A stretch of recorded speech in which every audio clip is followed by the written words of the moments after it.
Welcome to the One Take Podcast, episode 94. Oh, we're almost at 100. Let's go. Almost at 100. Thank God that isn't for this episode. We are doing the Matrix Resurrections, or just if you want to be Matrix 4. We're doing Matrix 4. It's called Matrix Resurrections. It's called Matrix 4. It's called Matrix 4 Gettable. We are joined by Marcus Brent. What is it, third time now? This is the third time. You've had me on the pod 3 times now. 2 of the 3 times have been for terrible movies.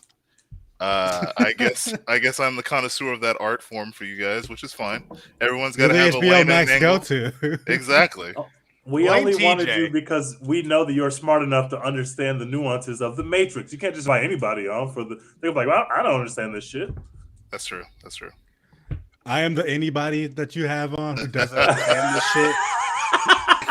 It I've only seen the first Matrix. I haven't seen the second and third one. So just saw the first one and then hopped into this one confused as fuck. I was like, I don't understand why any of this is happening. It is I, man, who doesn't understand things. Now, let's all get a baseline there real quick. Dex, you said you've only seen the first one, which is which is fine. It's fine. Just that's pretty much it. I mean, the second one, whatever. But Marcus and TJ, I assume that y'all have seen both of these, right? I'm obsessed with them. Or all of them, rather. I've seen all of them multiple times, but I tried to rewatch them before the fourth movie.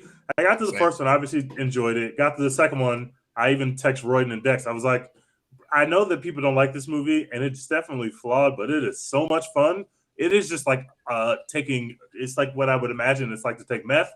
Like, it's just adrenaline and action. It's just so much fun. Everything that's not fun is really bad in the movie, but the fun is so good that you still enjoy it. The third one is literally unwatchable. I got through about 40 minutes of the third one. I said, I can't do this again. Like, it's objectively one of the worst movies I've ever seen. And I love The Matrix. So it hurts my heart. I remember that day watching it in the movie theater when I first saw it. I don't think I've ever been more let down in the movie theater. Like, I've seen worse movies probably, but I had no expectations. I expected to at least be entertained by Matrix 3. I was very let down. I will say that Matrix 4 is better than Matrix 3. I'll say that. It is. It is. Oh, It is. man. It is. Matrix 3 is so bad. Let's get into it. By the way, we are going to do biggest busts of 2021. Biggest busts. Get bonk for anybody that is bonk. Yeah, we see you. We know what you're thinking. And no, we're not doing it. Biggest disappointments of 2021. I mean, I know we could. usually. I don't mind having that discussion. This is a family We're podcast, live. everyone. This is a family podcast. Oh, I know man. we normally have the guests go first, but Marcus is my best friend, and he's not going to go first because in Black people's house, when you come the first time and the second time, we might let you get stuff. But why don't you come the third time? You got to get yours off the glass, as they say in the words of Kobe Bryant. Get yours off the glass. So I'm gonna go first, and Marcus got to get yours off the glass. We'll get you in here in a second. Let's read the synopsis. By the way, at a white person's house, like, we'll just be like, go, no, you go, and then no one eats. I'm not gonna serve you forever. Yeah. Let's see. Matrix Resurrections came out just a few days ago. Whew. Buddy, people did not like this movie. 5.8 on IMDb out of 10. Is number 2 in popularity. 2021 movie, rated R, 2 hours and 28 minutes. Return to a world of 2 realities, one everyday life, the other what lies behind it. To find out if his reality is a construct. To truly know himself, Mr. Anderson will have to choose to follow the White Rabbit once more. Who wrote this synopsis on IMDb? This is a terrible synopsis. Probably Warner Brothers. Awful, man. Yeah. I mean, the movie was also awful, so it just makes as much sense. Yeah, Accurate. Yeah, of course. It's written and directed by Lana Wachowski. Her sister, is it Lily? Lily is not back to. Correct. Didn't want anything to do with this one. Neither did Lana. Neither one of them want anything to do with this film. It has a 64 Metascore. Stars Keanu Reeves is back doing doing his bad acting that we have since kind of forgotten about because of the John Wick films, but we'll get into it. It stars Carrie-Anne Moss, Keanu Reeves, Yahya Abdul-Mateen II is back as Morpheus, but not really Morpheus, but kind of Morpheus. Jonathan Goff is back as Smith, but not back as Smith, is Smith, but kind of Smith, but not really Smith. Jessica Henwick as Bugs, Neil Patrick Harris as the analyst, Priyanka Chopra Jonas, she is a Jonas brother wife, is as Sati, and then Jada Pinkett Smith in old makeup. Yeah. Wait. That random little girl from the Matrix movies, from Matrix 3 is married a Jonas brother? Oh, sorry. Not her, specific, but like the actor playing her, yeah. No. I'm not saying that the character. I mean the person playing her. No, that girl married a Jonas brother. That girl wasn't this woman. I thought. This woman. I think it's the same woman. I thought it was the same person. Yeah, I think it is. No way. What are the chances of that though? She's just been striking gold for her whole life. That's never seen this. Chopra. Yep, that's her. What? Wait. No, sorry. No, different actress. It is a different actress. Yeah. Okay. That makes sense. I was gonna say, how many blessings can one person get in their life? Like, all right, I don't know anything about the Jonas Brothers, but I'm sure they're loaded. They also go look up their wedding on YouTube. It's bananas. Have you seen that, Dex? Absolutely. Yeah, it's crazy. Let's see. Lambert Wilson is back as the mayor of Vingian, I guess. And Christina Ricci is in this movie. And then let's see. This movie absolutely tanked at the box office. As it should. Well, I mean, not this bad. On probably, I can't find it, but it. Oh, here it is. On I think it was a $200 million budget or $180 million budget. It has grossed $70 million worldwide. Yikes. Yeah. I mean, not that Warner Brothers deserves this. Not as bad as some movies in 2021. Probably most notably right now, West Side Story is tanking pretty bad too. Right, but now it only costs $180 million though. West Side Story costs a lot, but $180 million is a lot of money. It 25.8 million at the domestic box office, US and Canada. That stinks. Jesus. That stinks. For a Matrix They played movie. themselves. They did this to themselves. This is what Warner Brothers deserved. They deserved this. This is what they deserved. 100%. I hope that nobody pays for HBO Max. I don't. But I mean, I just hope no one does. They don't deserve any money. HBO Max is fire. HBO Max is fire. It's a bad Not platform. The movie. The movie is really bad. The movie is bad. HBO, great. All the Max shit is the problem. The Max at HBO Max. The Max shit is the problem. Yeah, all the Max shit is the problem. You forgot to mention that Chad Stahelski is also in this movie. He plays Carrie-Anne Moss's husband, Trinity's husband. Oh. His name is Chad in the movie. Cool. That is relevant to my review, which I will get to. Okay.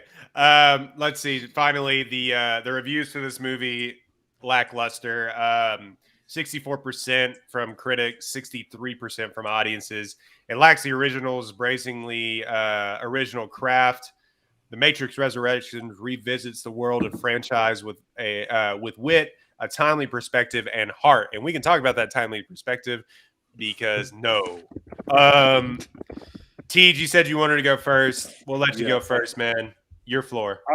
All right. So first of all, there are critics that like this movie. I don't know why.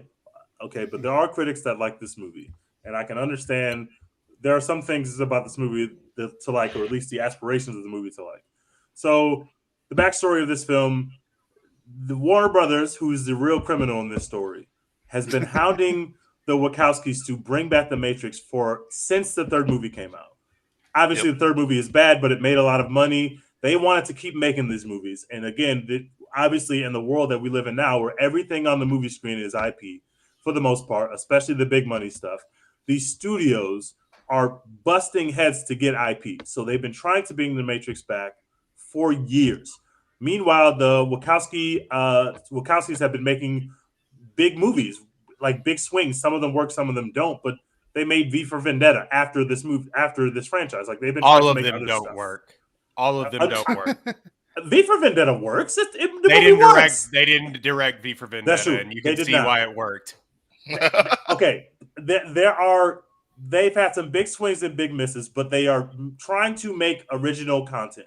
True. Fair. Meanwhile, the studios have been hounding these people for 20 years now to make another Matrix movie. They say in the film, which is something that really happened in real life, Warner Brothers finally went to them because Warner Brothers is evil and said, if y'all don't come back to make this movie, we will make this movie without you. There were rumors floating around Hollywood that they already had the cast. It was going to have Michael B. Jordan in it as Morpheus. Like, they were going to make this movie with or without Warner Brothers. This is the same Warner Brothers that we talked about earlier this year that put their characters into the Space Jam movie for no reason at all. Was Neo in the Space Jam movie? He probably was. I mean, who can remember? Like, why would we know? I still haven't seen it yet. A lot of people on our bad. Twitter called that the worst movie that they've seen this year. It's extremely bad. So Warner Brothers, trying to get into more IP money, was going to make this movie with or without the Wachowskis. So I will say, the parts of this movie where they are having a meta conversation about IP, about sequels, about nostalgia, poking fun at the studios, it's extremely on the nose and it's not subtle at all. But there's something cool to me about revisiting this world and this director, is she's trying to touch on these things because really the Matrix is about the internet. And so I think it's like there's something prescient there that she was trying to do with this movie. That's cool. Everything else about the movie is bad. It looks bad. There's basically no action. And in fact, they're kind of poking fun at people who only like the action of these movies, which, okay, fine. But those are the people that made those movies the biggest thing in the world. Who cares if people were sitting down to see Bullet Time? I was like 13 when the first Matrix came out. You think I was really thinking about the deep philosophy the first time I saw The Matrix? Fuck no. I was thinking about the fact that there was bullet time and Keanu Reeves was flying around and beating the shit out of people with kung fu. And there's nothing wrong with enjoying that part of the movie if that's something you put into your movie. It felt weird to come back and kind of like shit on those people. Like, this isn't an action movie at all. And even the action stuff they give you is like incredibly bad. So obviously I think there's parts of this movie that are bad, but they're trying to have a conversation about the previous movies or nostalgia or how we feel about reboots. And it just doesn't change the fact that you're still sitting down in a movie theater, or mostly at home, I guess, watching a really bad movie. Like, this movie isn't entertaining. It's not. There's jokes in The Matrix now, which is weird. The Matrix isn't really known for jokes. The Morpheus, just if you want him to be a different character, don't call him Morpheus, because as soon as you call him Morpheus, we're going to compare him to somebody who made the first 3 films, like he was instrumental to the movie. Like what Lawrence Fishburne did as Morpheus is just as integral to the movie as what Keanu did. And the same thing with Hugo Weaving. How do you not bring that guy back? He made the movie just as much as Keanu Reeves did. Yet you didn't call these people, but you're putting their characters in the movie, which is going to make everybody think, oh, this guy's Agent Smith. I got to compare him to that iconic Agent Smith that I saw in the first Matrix movie. This guy is Morpheus. I got to think about him as Morpheus. Why is he doing drip or drown fashion suits? Why is he wearing all yellow? I don't understand that. Like, how have we gotten so far off the road?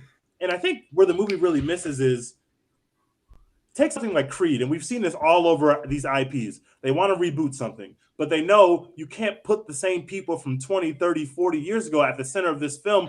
You have to use them to, in the WWE, usher in the new generation. In the WWE, they say you got to take the belt off somebody. The star now is going to lose to the star later, so that the star later now has the band, he gets the bump from the fans, right?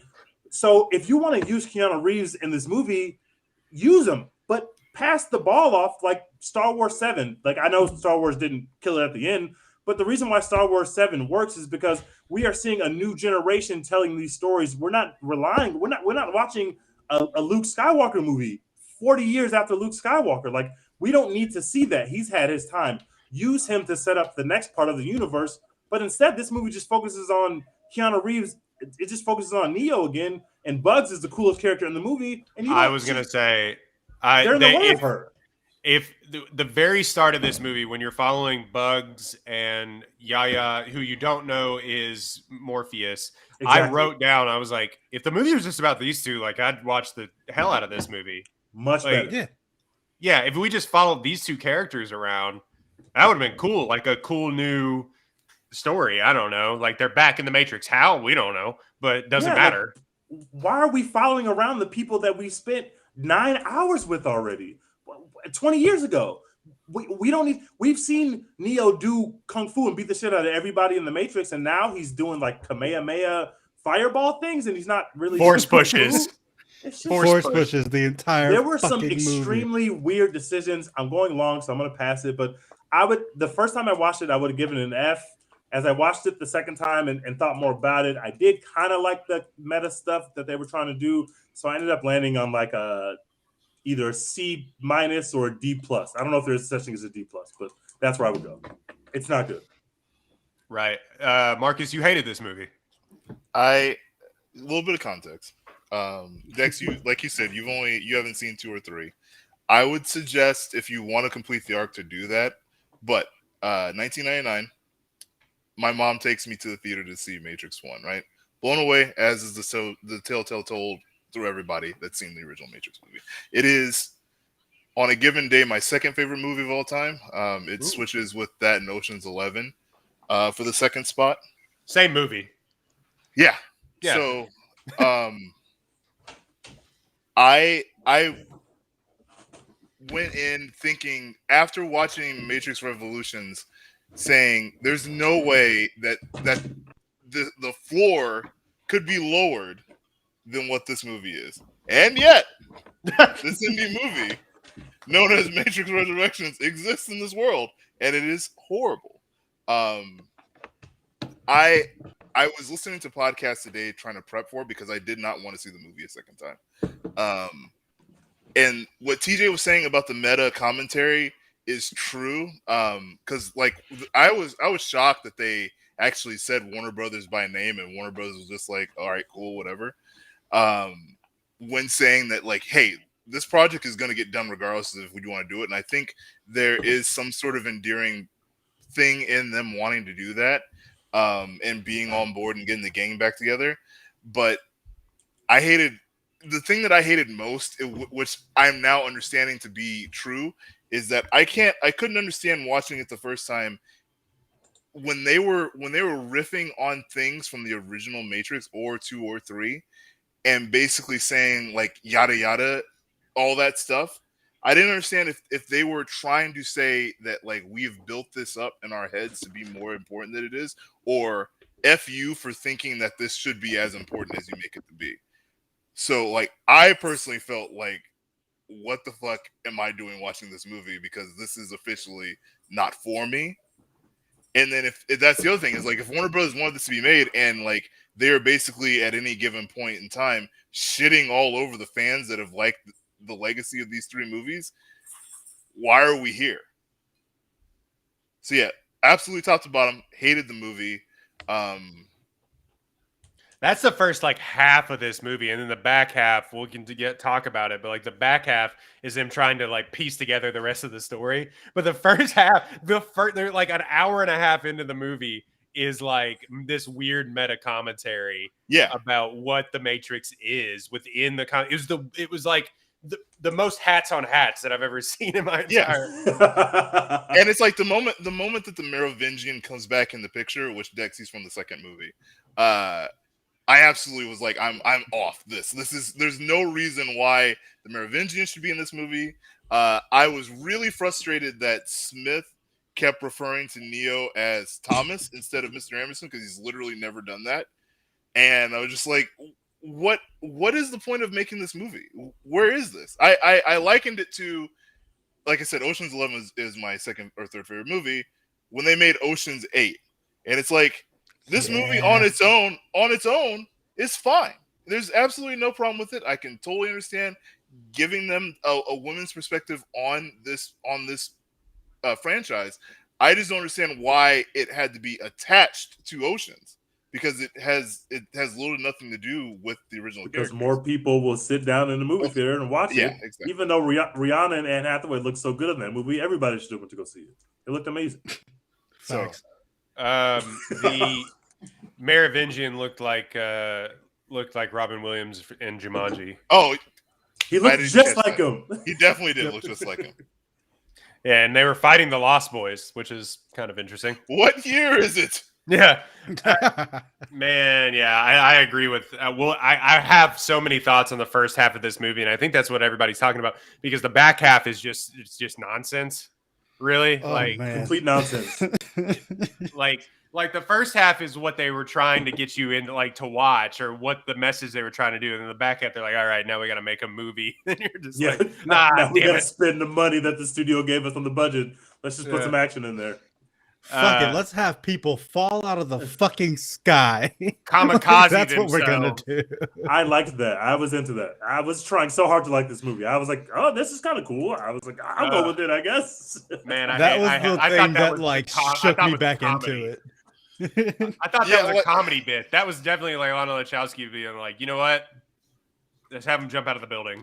Well, yeah, when CJ showed the video from last week about them showing the bathroom sequence, and he texted me, he was like, is this legit? And I was like, I honestly, when you sent that on Twitter, thought it was an SNL skit that they had gotten them all just to do on show, and I just didn't see it.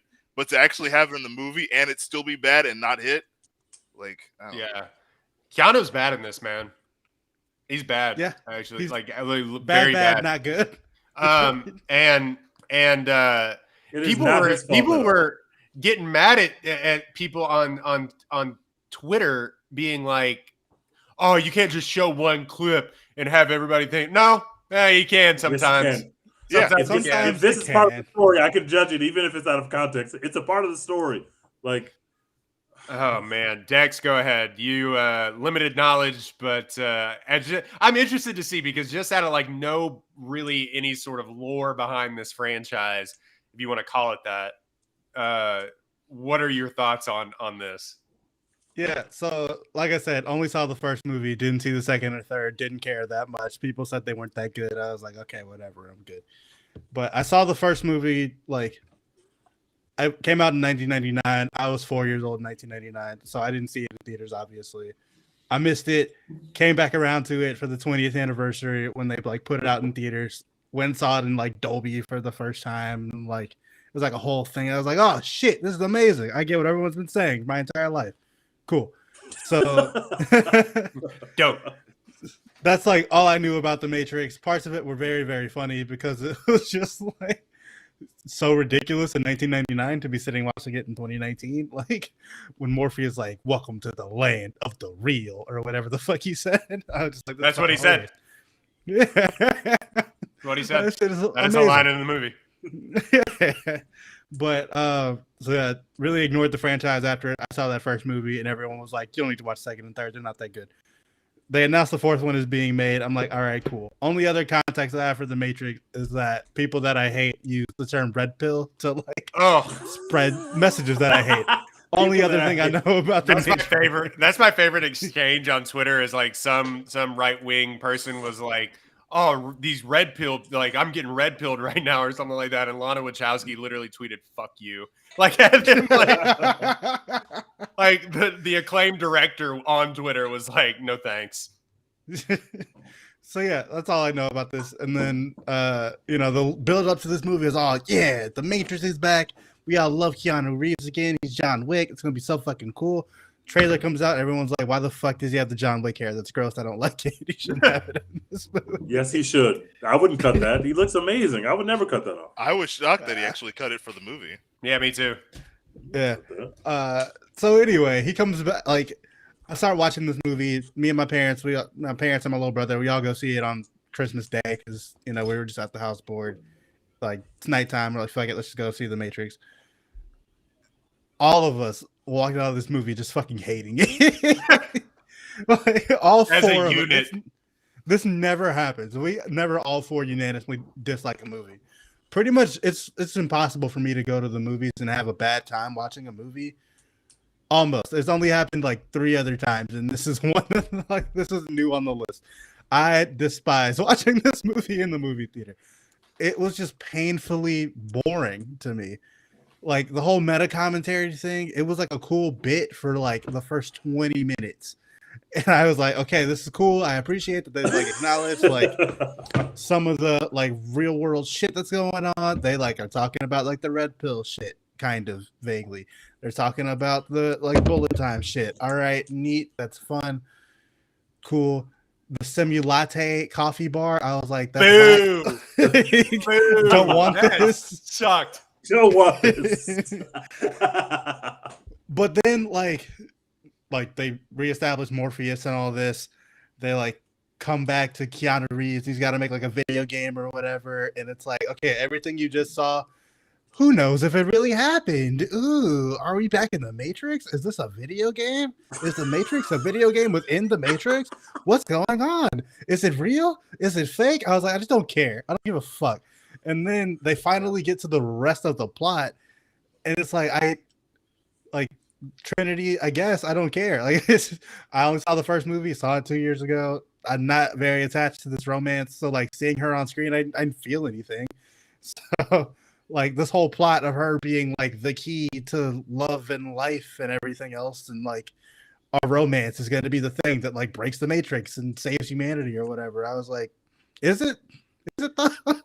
Yeah, because even as a soft reboot, that's a very good point, Dex. Like even as a soft reboot, it fails because you have to have that sort of like understanding of what this whole relationship is. And yeah, they interslice like basically half of this movie is cutaways to the previous movies, which is really, really it's a bad. Weird choice. It's a weird choice, man. When they literally just had Yaya and Keanu standing there looking at a projection of the first Matrix movie, I was just like, what the fuck are we doing? I was like, why is this a thing? What the fuck are we doing? So yeah, I just didn't really care about any of the plot that was happening. The action wasn't that entertaining. Keanu, like, I guess he can't do the fight scenes like he used to, so he was just running around doing the force push. That's not what it is. You see those John Wick movies? He's beating the shit out of people in those movies. So I will contest real quick. Sorry, Dex. Is that at the end of John Wick 3, I was like, I texted CJ this when I saw the movie. I was like, I don't know how much longer we're gonna be able to sit here and watch Keanu Reeves do these movies because he's legit like battered in real life playing John Wick. And it feels like that carried over. He's moving slow, exactly. And I feel like that carried over in this movie because like Yaya was throwing punches and Keanu was like right here. Like, oh, I need to dodge this. This is like when Jordan came back from playing baseball and people didn't think he could do it again. That's what Keanu will give us at least another 10 years of elite fighting. Jordan was 65.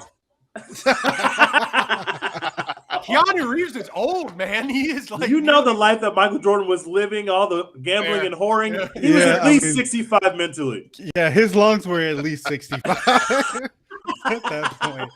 But yeah, I don't know what the problem was, why he was running around doing the force push. Like if it was a choice by Wachowski or if it was a different thing, but I hated it. And like he would just charge it up sometimes when it was like a really powerful moment. That shit was he would like pause with it. Did anyone think that in the first movie he's shooting guns and doing kung fu and now he's doing force pushes? Because CJ, if he tried to do the bullet time in this movie, he would literally break his back and they would have to stop doubting that hero. He can only go like this. This is not Keanu's fault. I'm not telling you it's Keanu's fault. I'm just simply saying like there's a reason. Father Time catches him. Exactly. Father Time. He still looks like he's 30. It doesn't matter, but his body is not like this. Y'all must not be watching the same John Wick movies I'm watching. He is going crazy in those movies. He's averaging 45 a game.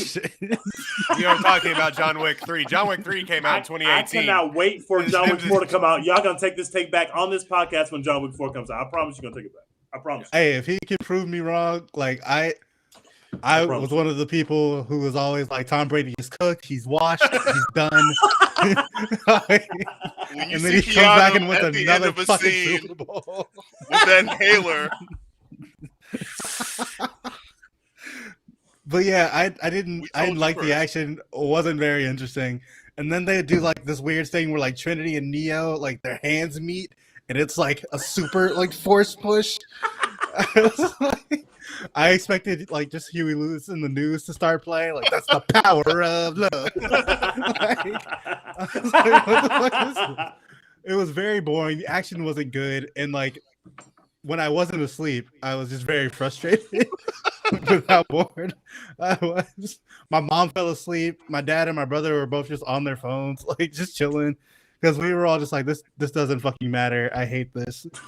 It's Christmas, whatever." But yeah, the only time that I wasn't like extremely bored was like Neil Patrick Harris talking his shit. That was pretty cool. Everything else, whatever. I give it like a D.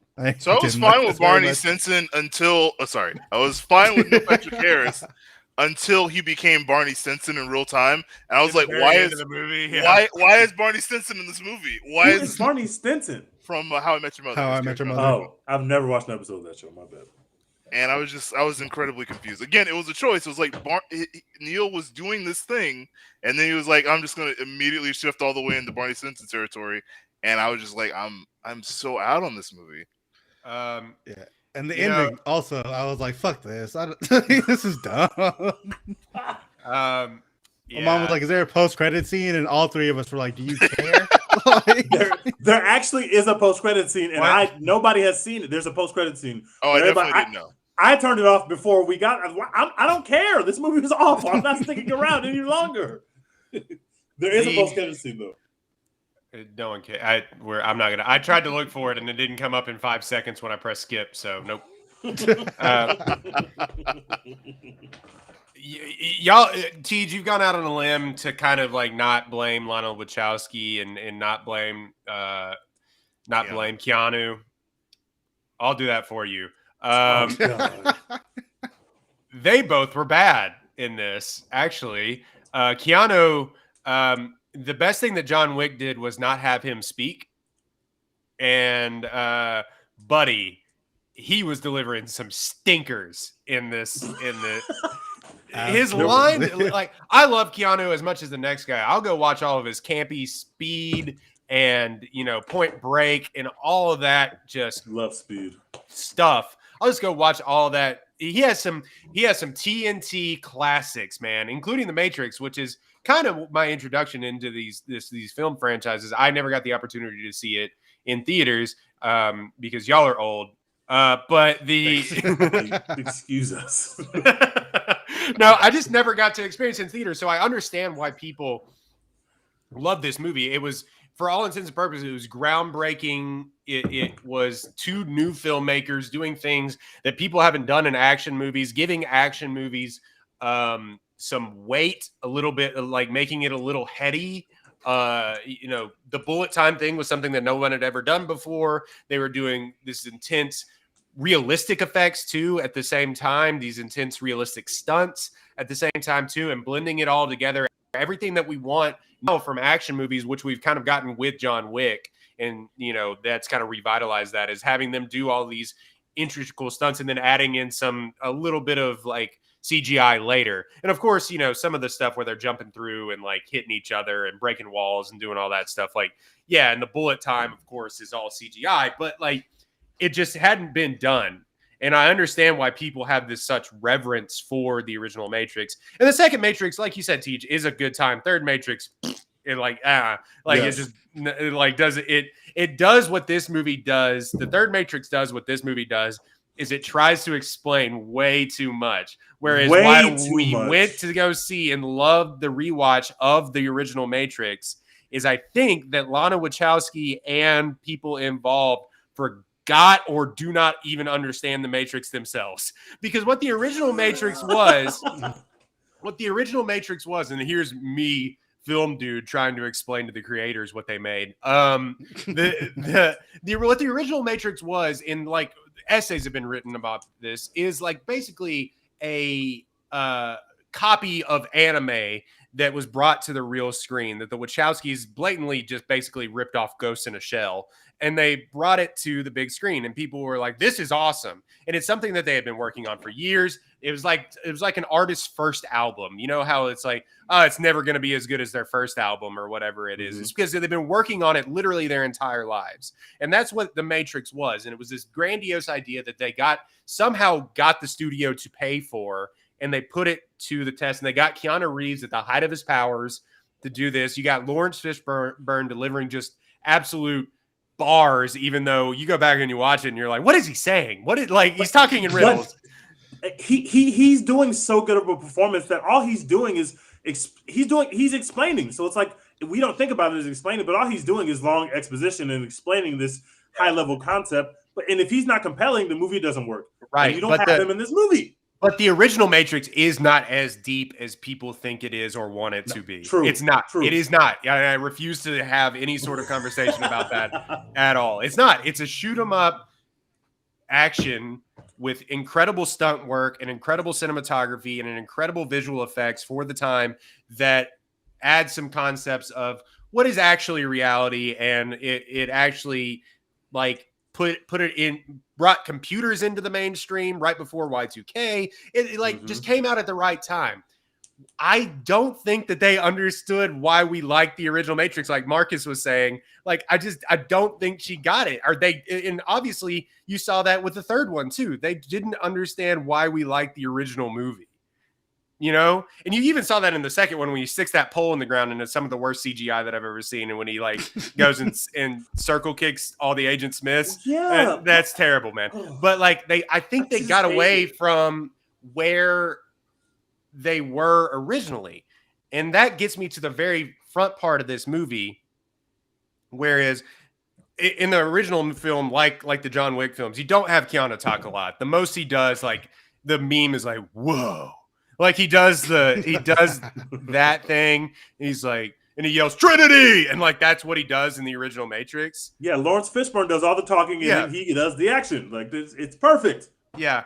And he delivers some freaking stinkers in this, man. That no. In the bathroom, that bathroom scene is really bad. It's one of the worst acted things I've ever seen. And I have to ask a question right here, right quick, because we're talking about how bad Keanu is. We got to revisit the take. Could Will Smith have done Matrix 4 better than Keanu did? He would have ruined it because, like I said, you don't have him talk. I said, you can go back and check this. I said when we last had this conversation on this podcast, the reason why Will Smith could not work as in that character is because he would make it funny, and The Matrix isn't funny. This movie has jokes in it, and that's why we don't need jokes in The Matrix. What are we doing? Like, the whole can you fly? He's like, yeah, that's not happening. What was that beat in the middle of why are we in the emotional height of this film where we're supposed to be like, oh, they're in love, oh my god, she's flying. He literally tells a joke. The Matrix doesn't have jokes in it. There aren't any jokes in the first Matrix. Why do we have jokes now? Or if they're I gotta ask y'all about that, by the way. I guess we'll get to it later, but like, is that important that she couldn't fly before? Like, was that like a thing? Basically, they were making it that she is now the one to his one.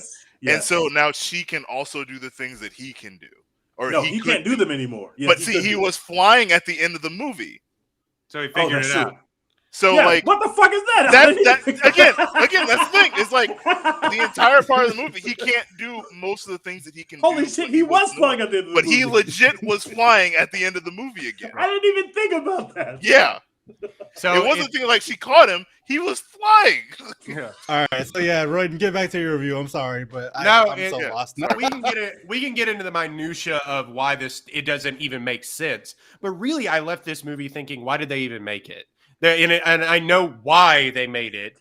Yes, but you know exactly why they made it. Why did they make it? Because Lana Wachowski could have just like said, and obviously this is their baby. Like they've gone and like made the Animatrix, and they've always been involved with all of this other stuff, including like other media, the Matrix thing, the video game that was online for a long time. I'm getting some feedback. Who is giving me some feedback? It might be. I don't know. But it doesn't make sense of why you wanted to make this and then made this like what you did. I don't know. I don't know. I just left feeling like a waste of time. Very. and I just is that my feedback? It might be. I just muted while you were talking to make sure it wasn't me. Yeah, I also muted, so it's either you or Marcus. Hold on, I'll go ahead and mute mine real quick. Hello? Yeah, I think it's Marcus. It's you, But- Marcus. oh no! No, wait, is it Royden? Is it me? Hello? Am I the God one? damn it, Dex. I'm the one. Hello? I don't know. But the thing that I couldn't get over was the whole front end of this movie that they did this whole meta thing, and they talked about they had all these people like basically like our age being like, well, the Matrix is about this and it's about capitalism and it's about da-da-da. And it's like, Lana, you don't even know what the Matrix is about anymore. Like, you lost sight of what this is. And to have that sort of whole meta thing, and then to have like a dig at like the literal WB in this movie, like there's no way, like the producers of Warner Brothers had to have been like, what? You know what I mean? Like, what? What is this? And I don't know, man. This is Warner being Brothers' meta fault, guys. is cool. Being meta is cool. I appreciate like Community and Abed. Like meta is my shit. All right, but you have to eventually actually make a point, though. You can't just be meta for the sake of it, and then just be like, all right, now we're done with that. We're just gonna just make a whatever movie now. Like we are self-aware, and we're just gonna keep going. Like, no, you have to make a fucking point. Like, you have to get somewhere with it. So, I don't know. I didn't like this at all, man. Yeah, I was thrown off by kind of the feedback, but I was sitting here I got sidetracked. I give this movie, but here's the thing: I wasn't completely like turned off by it. I was just bored. It was a boring movie, which is weird to say about an action movie where they're like cars are exploding and everything. It was just extremely boring. There was hardly any fight scenes in it. Plus, the fight scenes that were in it weren't necessarily. It wasn't good action. No, either. It didn't make sense to me, and I just came away feeling like I would have just rather have it been a soft reboot without the Wachowskis and almost without Keanu, which is almost blasphemous to say, but like put Yahya Mateen and the woman that played Bugs in there and just go ham, because I guarantee you they can do it. You know what I mean? Having seen this movie, I can guarantee that movie you're talking about is a better movie. Even if Keanu doesn't do it, or better yet, have Keanu in the movie for 20 minutes or 30 minutes. Have he's playing the background. Have Keanu do the Harrison Ford thing. Exactly. Or what Rocky did in Creed. Like, have him be that character. He's a supporting character. He's not carrying the franchise. Make him what Lawrence Fishburne was in the first movie. You know what I mean? Exactly. Also, Chad Stahelski was on this movie set. He is doing the coolest action scenes in Hollywood right now. Somehow, he also worked on the first Matrix movie. Somehow, he's probably busy with his own movie because his own movie is going to do better than this film. Why would I leave my film that's going to make $1 billion to do your film that's going to tank?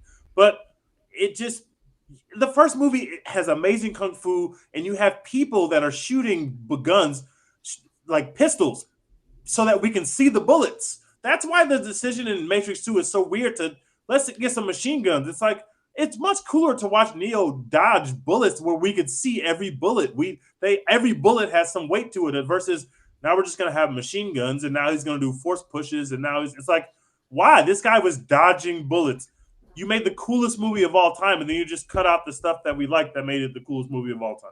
Oh, my final thought being really quickly, I didn't mind just bring back Lawrence Fishburne. I didn't mind Mateen's portrayal of being kind of this cool guy. Like, he did it really well. Like, he's just a good actor. I didn't mind that character, but calling him Morpheus was just a weird choice. Agreed. But then the biggest flop of this entire movie to me, and no offense to Jonathan Goff, brilliant actor. Everybody loves you on Hamilton. Like, you're going to be that guy for the rest of your life. But having him, he's not menacing. everyone is terrified of Hugo Weaving's Agent He's Smith. goofy. He's like, it just doesn't make sense. And I know why you take the role if you're the actor. Like, duh, Obviously. like I'm going to come play this guy. But like, it just was a miss, man. It just really was like a biggest miss. Marcus, do you have any thoughts about that? Now you're muted. It's such a weird. The decision making is just so weird, and it feels like what Lana set out to do was give a middle finger to Warner WB. Brothers, but wouldn't it be so much cooler if you were giving a middle finger to Warner Brothers and also making something fucking dope that people loved and they could revere you for? Mm-hmm. Like, do that. Like, this movie got caught up in COVID and the pandemic started, and they stopped production, and Lana did not want to come back to finish the film. Like, her heart was never in making this film, and you can see it everywhere. In every decision that's made, you can see this is a person who's making a movie that they legitimately do not want to make, and you can see it. She doesn't handle The Matrix, her baby, with any love or care. She just took a shit on it, and it's just such a weird decision to make this movie. I can't believe it. I also don't think that they're good filmmakers either, to be honest. They made one really incredible film, and yeah, TG said they were taking chances. They're like, my thoughts about the rest of their filmography, like Cloud Atlas. It's not great. I think Cloud Atlas is one of the worst movies I've ever seen. And then you're wrong, but that's fine. No, I'm right, but it's cool. I don't hate Cloud Atlas. I don't love Cloud Atlas, but I don't hate it. Like, this is their filmography. Look, The Matrix Reloaded. Okay, like they definitely. I don't think that they wanted to make the two prior Matrix sequels. I don't think that they did. They shouldn't have wanted to make them. I don't think that they did. I think they got a lot of money to do, like, finish this story. Well, it's like, they ended on a pretty good story. Like, he was the one. He did it. Yeah, your point is so poignant, Roy, when you say the first Matrix isn't as deep as you think.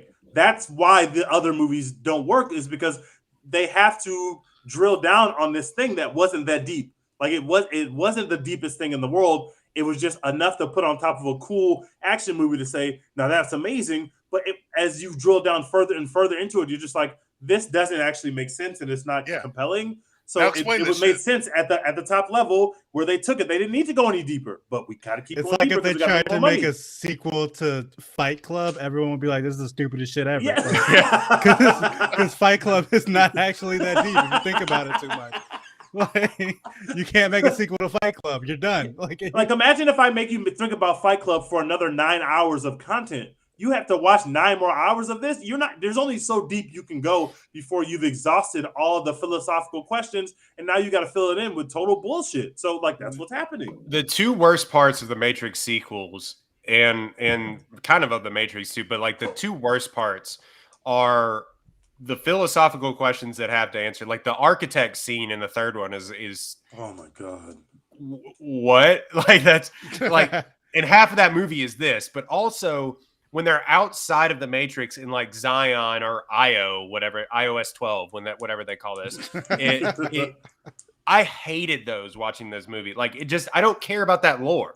You know what I mean? I don't care. Why did they choose to make? We put Yahya Mateen, one of the most gorgeous men in the world, in our movie as cool. Half the movie he is like dust particles. Like, what the fuck are we doing, guys? He's a walking plot convenience. What is this? Like, I literally just don't understand that. This guy is amazing looking on screen. You put this movie star, you paid him the movie star rate, you put him in your movie to make him look like dust particles for half the movie. Why'd you hire that guy? You could hire me to be dust particles. I'm much cheaper. This is my least favorite trope in action movies of, like, the last, like, 15 years, is that there's just people, if there's, like, any space or, like, new science involved and they need a plot convenience, people will just make, like, these, like, floating metal silver particles that can just transform into any fucking thing so that we can just keep the story going.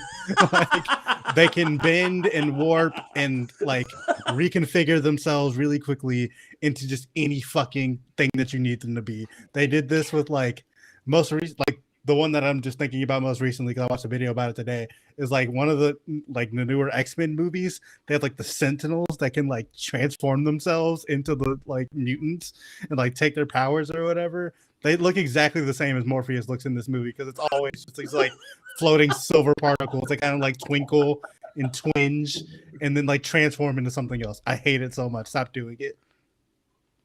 Marcus, what do you think about like the expanded lore in this? So I was going to tell you, my two least favorite things about the trilogies were the 15-minute orgy rave that we had in Matrix. I remember that. No, like that's the best. That's the best scene in the Matrix. When that came on TNT at 11 o'clock at night, when they would do the extended cuts on TNT, where like they would say, fuck on Saving Private Ryan or something like that late at night, and that would come on TNT. Or I was like, I remember that when I was a kid. Yeah, that movie came out when I was like 16. That's not bad. That's good content. I needed that kind of content. All right, I'm not going to slander them, but the second movie is extremely horny for no reason. Why? I don't know. And then in Revolutions, like TJ said before, the lore of the Matrix is very skim level. Like there's not anything really below that. When you have to tell people what this thing is, that becomes a real mess of like understanding. When they, even given that, them making the end of this trilogy basically a Dragon Ball Z fight between Smith and Neo was one of the worst things that they've done in any of the films. When they're flying through the rain and all the Smiths are like watching them fight and stuff like that. Huge energy blasts. Like it's legit just ripped from the Cell Saga. They put it in that movie. These studios won't learn that lesson. The MCU suffers from this as well. When you have a movie like Shang-Chi where you're showing hand-to-hand combat, which is so dope, you've gone through so much process to make these fight scenes dope, only to end your movie with CGI Special 2005, where you're just having dragons going around. We were watching people do kung fu, and now we have to watch a dragon fly through the sky. Why? The kung fu was cooler. It's the same thing here. We want to watch Neo beat the hell out of dudes one-on-one. We don't want 9,000 Agent Smiths. We want one Agent Smith that nobody could ever beat before against like Neo. OP Agent Smith, yeah. We want OP Agent Smith. You didn't have to create 100 of them. You didn't have to make him look different. He was menacing. He was white. He was probably a Republican, and he was beating the shit out of everyone. And that's all we needed. Looks like Hugo Weaving looks, so that makes him very scary.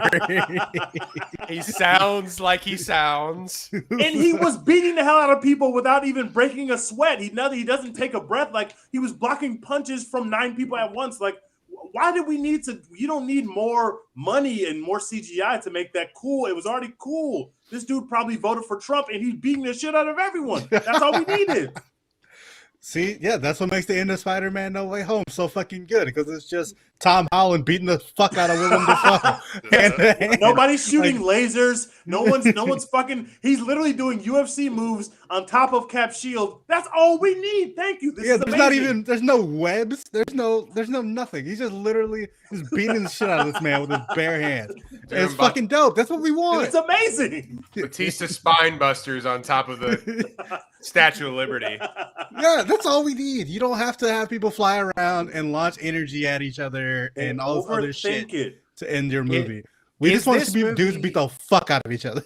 Yeah. The 4 of us in this chat could have made Shang-Chi even doper than it was by literally just telling them, save $50 million, get rid of the CGI shit, and let's have people doing kung fu like a kung fu movie at the end of this movie, and it's a perfect movie.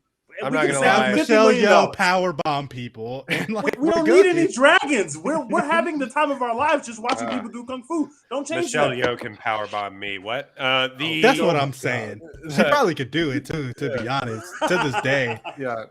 To this day, I'm not gonna lie though. When he like ran up that dragon's tail and like put all 10 rings into his stomach or whatever, I was like, yeah, that was dope. I had a blast in the theater. Is this movie better? And Marcus, I put this in our group text. Is this movie better if you like? Because the action scenes are also bad. Like the movie looks bad. Like a lot of this is forgiven. A lot of it's also dark. Like it's just like it's very. Why dark. is it dark? Not like in context, but like in just it looks dark. looks It's bad. just hard to see, It- and like this is not just your TV being a Broke Boy TV. It was also dark in the theater. This isn't Game of Thrones.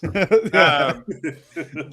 But Mark, is this movie better? One, if the action scenes are better, but also if you have them doing that gun fu stuff that they do in Yes, John Wick, That's what we as want. opposed to like because they hardly shoot. Like Neo doesn't shoot a gun in this. Neo doesn't shoot a gun in this film. He doesn't shoot a gun. No. In the first movie, he's walking through a bank doing like Uzis. Like, it's incredible. Maybe he did it so much in John Wick that he's like, look, that's a different movie. Like, I don't know. But if he's doing the thing where he's like running with it close to his chest and like doing all that stuff, and it's like one take sort of stuff, Already maybe a the more movie's fun better. movie. It definitely is better. You're right. And we don't want to rip off John Wick in The Matrix.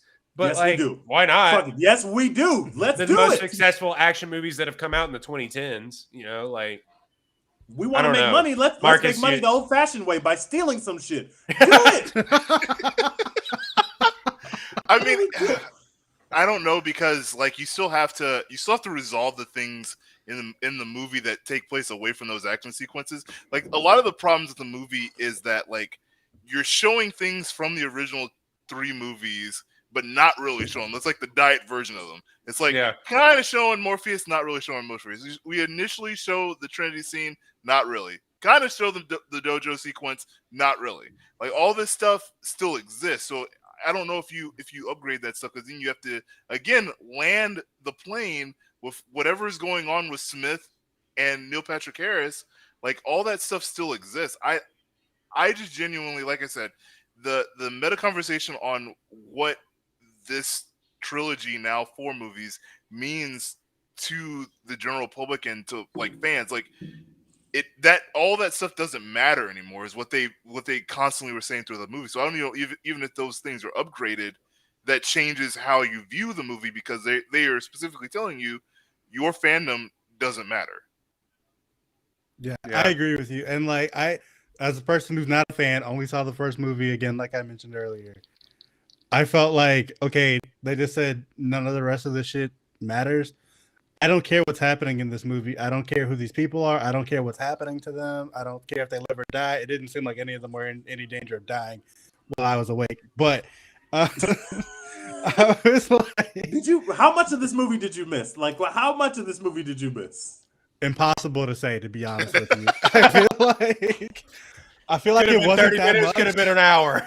Could have been, yeah. I feel like it wasn't really that much, but I definitely was like, had to be like shaken back awake by like some explosion happening on the screen. But anyway, I was like, I don't care what's happening to these people.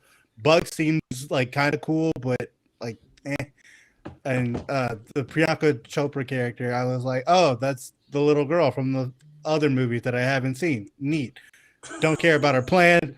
Like, the Bugs character, Bugs was doing something for me. I don't know, but they literally named that character Bugs, like Warner Brothers. Oh Bugs yeah, Bunny, she goes yeah. Bugs like Bunny. I was like, boo! Like I was in my house, like yuck. That stinks. I want Warner Brothers gone, bro. I'm Warner and Brothers. They didn't write the script, Teej.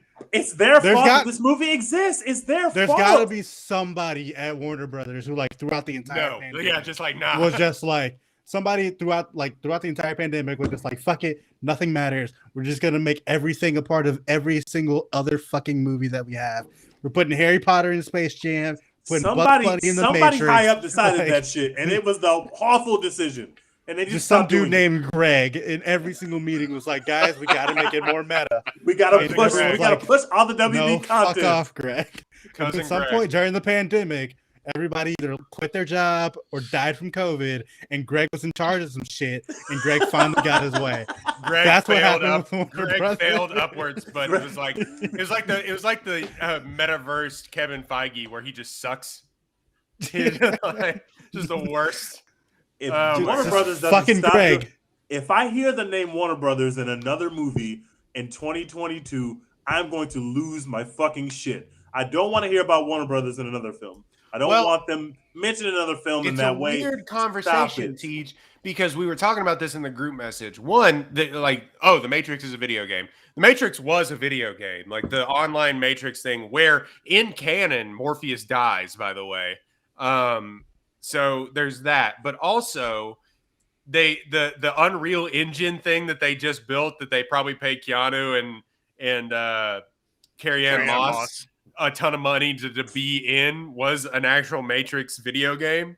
You said it's a demo. It's an Unreal Engine demo. I thought it was like a preview for a real game, which I would play. But I would also play. I'm gonna download this. I want to see this engine. I want to see. It's on PS5. It looks great. It's badass. Yeah, it looks incredible. I'm gonna have to do it. I'm gonna have to do it. But it is this thing where the WB is made an algorithm to like write movies, and they want the metaverse thing in Space Jam is actually kind of a real thing, like that, where they're trying to like store all of their films and like make them all interconnected and write these movies. What do people want to see? Dragons with LeBron James and Neo flying around. Sure, make that movie, whatever. And a bot will make it or something. And I'm paraphrasing all of this. Somebody's going to say, well, actually, no. But the thing to call that out within this action series movie for like an hour and a half before somebody even shoots anyone is bananas. I was blown away. I was like, and what? I keep coming back to, they didn't do anything with it. They're just saying it for the sake of like saying it. Yeah. And I guess that's supposed to be the cool and edgy thing, is that, oh my God, I can't believe they said it. But it's like, you're not pointing anything out. It's like the whole, like the Dave Chappelle thing where people are like, oh, y'all just don't like it because he's like spitting fags. It's like, hey, it's like he's saying things that you might agree with, but like, they're not funny. These aren't jokes. Like, it's the same problem. He's just saying things that are like, okay, that's true. I get it. But like, it's not an action movie. Like, what are we doing? What's happening? They don't. There's like, I don't know. In the whole like start of the movie too. Like I said, I like the bugs and like whatever character at first that like Mateen was playing. Mm-hmm. Like just make the movie about them. But like, okay, well, we're seeing these weird visions that Neo has created in this loop to try and get out of the loop, because it's like the woman that's supposed to be playing Carrie-Anne Moss. It's not Carrie-Anne Moss at the very beginning of the movie either. And then it's like an actress made to look like her. And then you come to find out like, oh, Neo created this thing, and he created this Morpheus, and he created all this thing to try and, because he knows like where he is and all this stuff. It doesn't, they don't actually expand on that either. Like, whereas like the lore would be cool maybe if you kind of expanded on it, but it's just like, they say this stuff and then they're just like, okay, next thing we're trying to expand. It's just a weird, I don't know. I will say that force pushes. Yeah. I will say that I actually did like the idea that Neil Patrick Harris says when they bring them back, like to explain like, how did you bring Neo and Trinity back from the dead, and you put them into the situation where you basically make them believe that he did the Matrix all along. Like having them build them back up to be people was pretty cool. I didn't even understand. It was so convoluted to me, man. But yeah, it was all this in the span of time where just like there's not enough. You don't have enough time to explain this, and Neil Patrick Harris is just sort of going through the motions with it to sort of lay down some sort of a foundation for it. It's just a train wreck on multiple levels. Okay, so we got to talk about the best worst scene in the movie.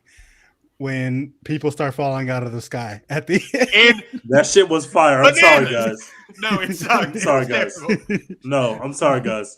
I had a great time. In the confines of that, a guy looks at his wife like, what's going on? His eyes turn black like he's been possessed. And then he headlongs out of a window. And the woman in the Matrix, who's a computer program, is like, ah! It's just like, sorry, bro. That shit was fire. I don't know why the woman screamed because I'm like, wait, isn't she a computer program? But I was into it. I had a great time. For that 5 minutes, I had a great time. It didn't look the best, It made but no fucking sense to me, but it was like just really cool to look at. Well, I was thought it like, was. I'm with it. I thought it was better, like, than when they originally presented that now they can just take over bodies. Like when they were on the train, I didn't think, because it didn't make any sense because they're just people. Like they don't have weapons on them. So like the entire train sequence was just people throwing punches. And you're just like, why is this intimidating or threatening in any way? Just push people out of the way and get where you need to push go. them. Yeah, exactly. Also, then they you get make them trained to become Busan actual in the weapons. middle of this movie. Yeah. But yeah, making them like fall out of the sky and shit was kind of awesome, kind of terrible. One thing that I could not get out of my head when it started happening was just the song "It's Raining Men." I was just like, "This is like, oh my god, this is literally It's Raining Men," and I can't think of anything else right now. I wish you would step back from that ledge, my friend. Take time. Might as well jump. Just so strange, but kind of cool. And then like the whole final showdown with Neil Patrick Harris or whatever in the where they Simulate. kick his jaw off. Oh, sorry. No, I'm talking about like when Trinity and Neo They're in the like coffee shop. realize their love for each other again. None of that made sense because Stupid as fuck. they go it's through the this power of love. Roy. They go through this whole thing. Love conquers all. They go through this whole thing like that Neil Patrick Harris is kind of in control of whatever. Like he's like the architect, right? Like he's the main computer program within this computer program that the machines have invented. But it doesn't make sense because they kind of go through this whole thing like Neo and Trinity are blind to whatever that is going on sort of in the periphery of them. Like they can't see the strings being pulled. So it's like she walks into there and there's just the FBI. Just fucking everyone that has ever existed is in and staring at you. She doesn't, as someone who lives in this world, isn't like, so either it's like she can't see them or it's just like, oh, this is normal. Yeah, I didn't get it. And then them like but them then getting Smith, together, I didn't care. Yeah, but then Smith shows up and he fights Neil Patrick Harris because why? Because he wants to be free and he has to go against the architect so that he can be free. It's just like in the second movie where Agent Smith gets his own free will. He's not a part of the program anymore. He's like his own independent thought process. So that was that kind of thing. But it's just stupid. Yeah. Independent Smith isn't cool. The regular Agent Smith was cool. Independent Smith has never been cool. So is Agent Smith also like a real person, or is he a part of the computer? No, he is a program. He's a program. What they did mention in the movie is that like Neo, when he's shown the regular people, he's an old, like fat white man, balding white man. Bald, like, so so they can't see.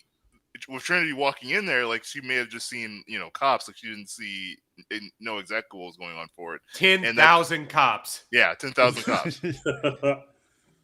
It's also the power of love. Beat the computers. Why are we putting these crazy prosthetics on Jada Pinkett Smith? But also we have Keanu Reeves. It just looks like Keanu Reeves. I understand that they're trying to explain it in the movie, but like as just a people making a film, it's an extremely weird decision. Why are we making Jada Pinkett Smith look so old? Really what they're trying to do with this entire movie, I mean, Jada Pinkett Smith still looks great, but like really what they're trying to do to explain with this entire movie is like, why does Neo still look like he's like 35? How's that work? I just hated that because some people are young looking, some people are old. We have the Merovingian and Jada Pinkett Smith back in this movie, but we don't have Lawrence Fishburne and Hugo Weaving. And no disrespect to those people who are back in the movie, but are these the iconic characters of the Matrix we have to see again? Did we have to see the Merovingian again? Why didn't we call Monica Bellucci? If we're going to call the Merovingian, we're not going to call Monica Bellucci. Hey, Bonk, you just want to see her. Monica Bellucci still looks the exact same as she looked in this film. Why don't we bring her back? I don't want to look at the Merovingian with hair. Why? Monica Bellucci is sexy. Bring her back. The I don't get Merovingian the in decision. Jumanji, exactly. Yeah. Nah, man, I didn't understand the whole like age thing either, because it's like, yeah, Keanu Reeves still looks like he's like an immortal. Like the whole Keanu Reeves was like alive in the 1600s thing still Carrie Ann plays. Moss also still looks great, by the way. Yeah, Don't yeah, wrong. like She looks great. yeah, she still looks like they're both like nearly 60. They look incredible. Yeah, But they look great. like the whole thing of like, okay, well now Jada Pinkett Smith in prosthetics, like just hire an old actress. You know what I mean? Like that was so random. Just Yeah, we She can needed we can something to do recast. to get away from Will Smith. She just We can needed- recast. hey, please put me in this movie. He is writing a book. I need out of the house. We can I'm recast. sick of this disgusting man. Get him away from me. I never want to be seen with him in public again. So many weird decisions in the. I just don't understand why Jada Pinkett was the only one that got the nod to come back. It was like, I don't care. Then they were like, Right. hey, one of the members of the new ship was the granddaughter of the ex-captain dude. of the ex-captain who was leading the General Defense Force. It's like, I mean, that's cool, that's a nod, but it's not important. And I will tell you, Roy, Neil Patrick Harris is the entire idea of like suffering is more energy than like having the humans be their regular self. Like that whole storyline is essentially Monsters Incorporated. If you put it to the light, Holy shit! Oh my That's god! Monsters Holy Incorporated. shit! This That movie is is true. Monsters Inc. Holy shit! Hey, Lana, what were you doing? If you just would have had them laugh, it would have doubled your thing tenfold. Doubled your energy. It would doubled your energy. Oh Monsters my Inc. God. Incredible film, by the way. Incredible This film. movie is like this Monsters Inc. meets Free Guy, but bad.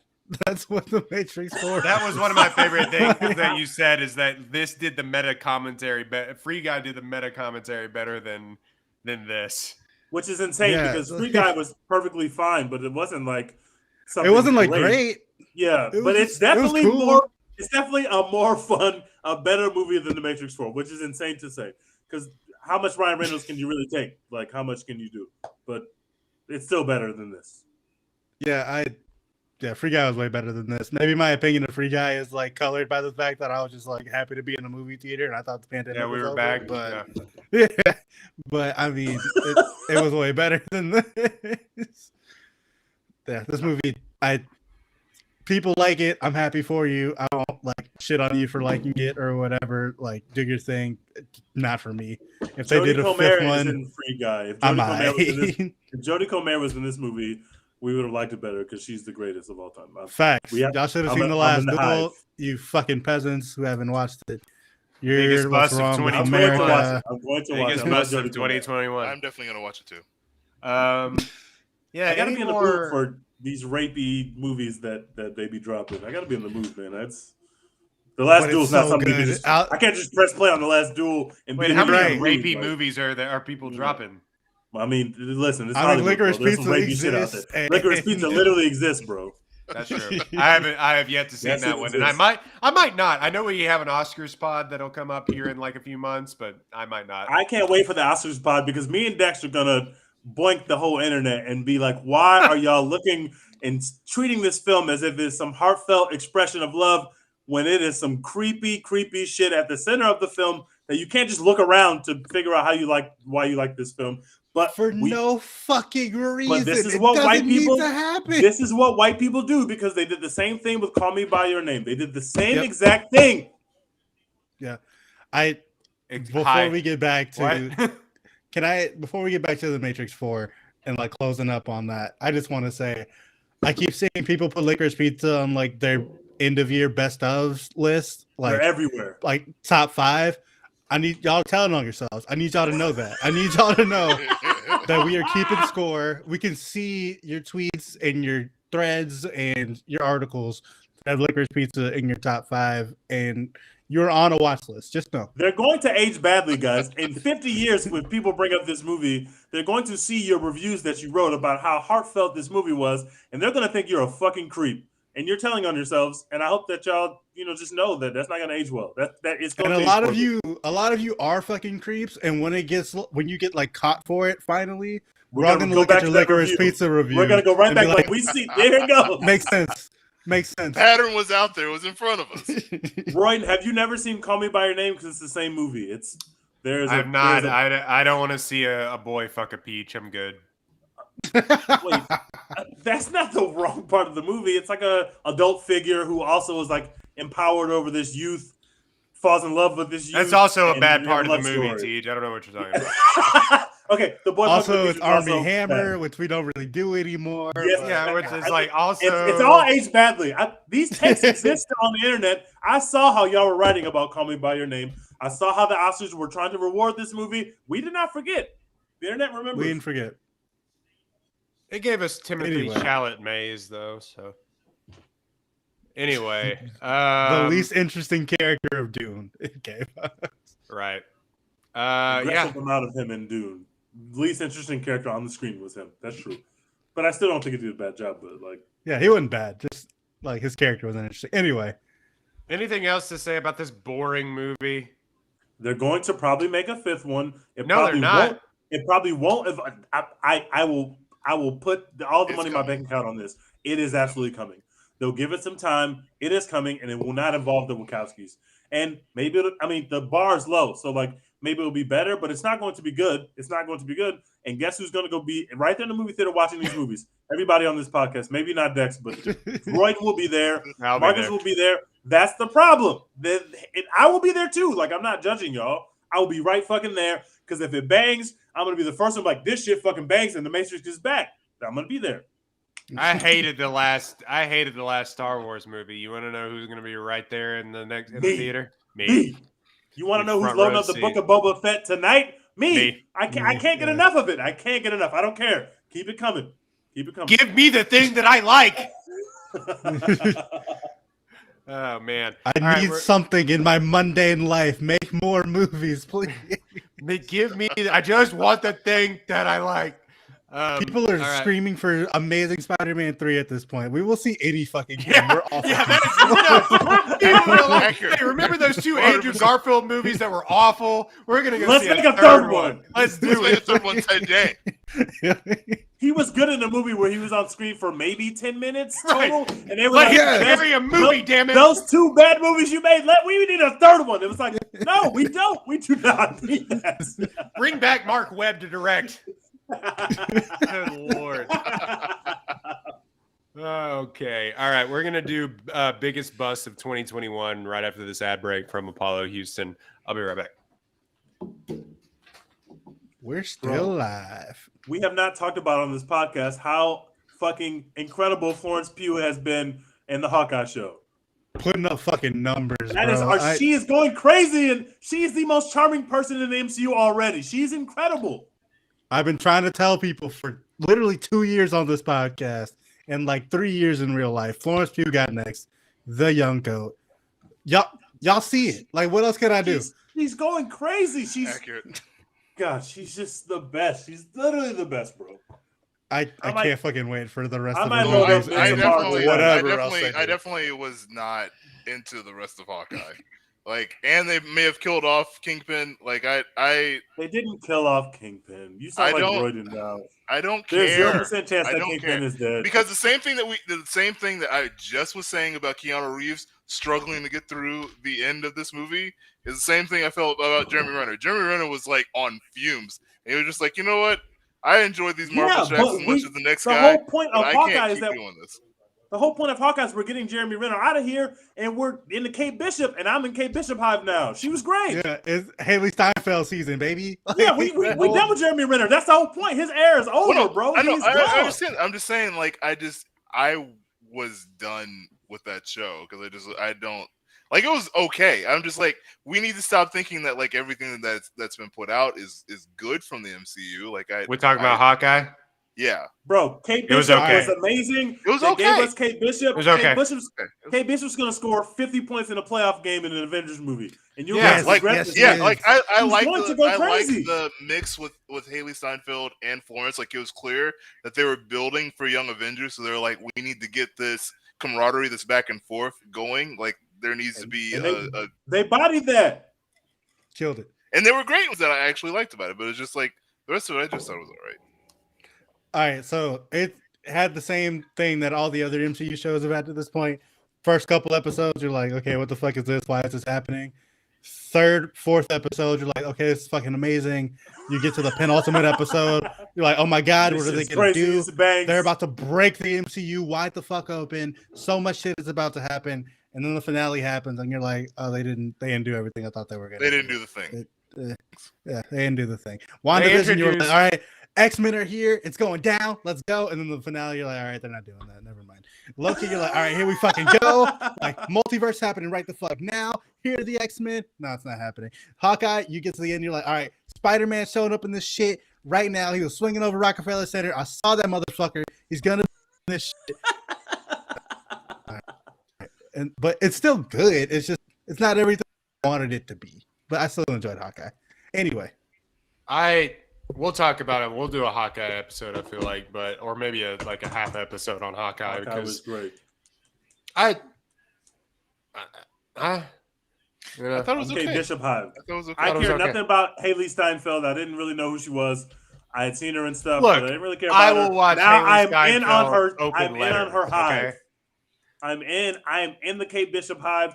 We literally upgraded Hawkeye, who we had to drag through 5 or 6 Avengers movies that we didn't. He was a side character. We upgraded Hawkeye. That is amazing. We came up. We won. We won. Now Hawkeye is hot. It's perfect. I'll watch Florence Pugh and Haley Steinfeld write thank you notes, man. Like, I don't care, but like, I gotta say, like, Haley Steinfeld had been kind of like falling down the like young goat power rankings. She came out of the gate like fucking on fire at like 10 years 13? old or whatever. Yeah, like, and then she was like falling down the power rankings a little bit, but she's right back up near like in the top 5 at this point. We got like Florence Pugh, Saoirse Ronan, Haley Steinfeld's like in that mix for like that next third spot. Like, she's just got to do a really sad Oscar bait movie, and she's right. Like, you can't do nothing with her at that point. That's all she's gonna do. Yeah, or I gotta watch Dickinson on Apple Plus. Whatever comes first, we'll see. It's also a comedy. I think comedy is her thing. But anyway. Did y'all see one of the best 17? coming of age movies I think I've ever seen is Age of 17. It was really good. Yeah, it's very good. It was really, really good. I need to watch that. All right, we're gonna do biggest busts of 2021. Biggest busts of 2021, and I'm gonna just movies say, and otherwise, but not movies, horny. movies and otherwise. Not okay. Not horny. Never mind. I gotta change my list. All right, Mariah Mills is not gonna be on my. Sorry. Yo. Hey yo. That was the first one in the queue, bro. Where does it go from there? I mean, who is that? I've never heard of that person. Is that a character from the Bible? Don't look that one up. All right, safe search. What's our order? Let's go. Marcus, Dex, Tej, Royden. All right. Marcus, Dex, Tej, First overall pick. I will sort of Belichickian this and say that The Matrix Resurrections is my number 1 pick for this. That's fair, though. Great pick. Box office bomb and critical failure. And it stinks. Facts. Big facts. We already talked about it, so I don't need to go into great deliberation thereafter. No, go ahead. Just do the whole thing again. What didn't you like about it, Marcus? Do not spend money on this. I can actually tell you what my notes were. I took notes yesterday. Here's a quick run through of what I said. What the fuck with all these callback sequences? First note. Bathroom scene, question mark. Does anyone think this looks good? Question mark. No. I'm shocked he actually cut his hair for this movie. I was too, actually. The fuck with Niobe. Why the fuck is a Merovingian in this movie? And finally, why is Barney Stinson in this movie? Those were the things that I put down. Why the hell are the machinists? Are we having nice machines now? We're having fist bumps with machines. Oh, we didn't even talk about what the fuck? What are we doing? This isn't Star Wars. We don't want QC machines. The machines are the fucking bad guy. All of them. Yeah. I wrote total F for MILF. Roy, this is a family podcast. That's what the character said. Oh, that's true. That is the line of the movie. That's that true. That did happen. Let's see. They were. Oh, this was the one thing. This is the dumbest thing in this entire movie, by the way, before we move on to the next draft pick. They work for a gaming company called Deus Machina. Deus Machina. Yeah. That's not worse. That's not Kill worse me. than Simulate. Simulate is much worse than that. Yeah, Simulate is the Deus worst Machina one. stinks, dude. That is boo. Also, the That gaming stinks. company is called Binary. Get it? Oh my god. Very, very whack. Just It's whackness all extremely bad. around. It's extremely bad. Okay, This Get is it? bad We're in a film. simulation, guys. You didn't get it? Get it? I wanted to say the box office when we talked about the Get box it? You office. got it? I was so excited about this movie, and I wasn't turned off by the trailer enough. I actually purchased a ticket, 2 tickets actually, in IMAX to go see this movie. When I saw the reviews start to come out 2 days before the movie, I canceled my IMAX tickets and I watched it at home on HBO, and I'm glad that I did that because this movie stinks. Sometimes HBO Max is good. It's for when you don't want to watch stinkers, the little things, i.e., that movie stunk. That shit is bad. All right, Dex, biggest bust 2021.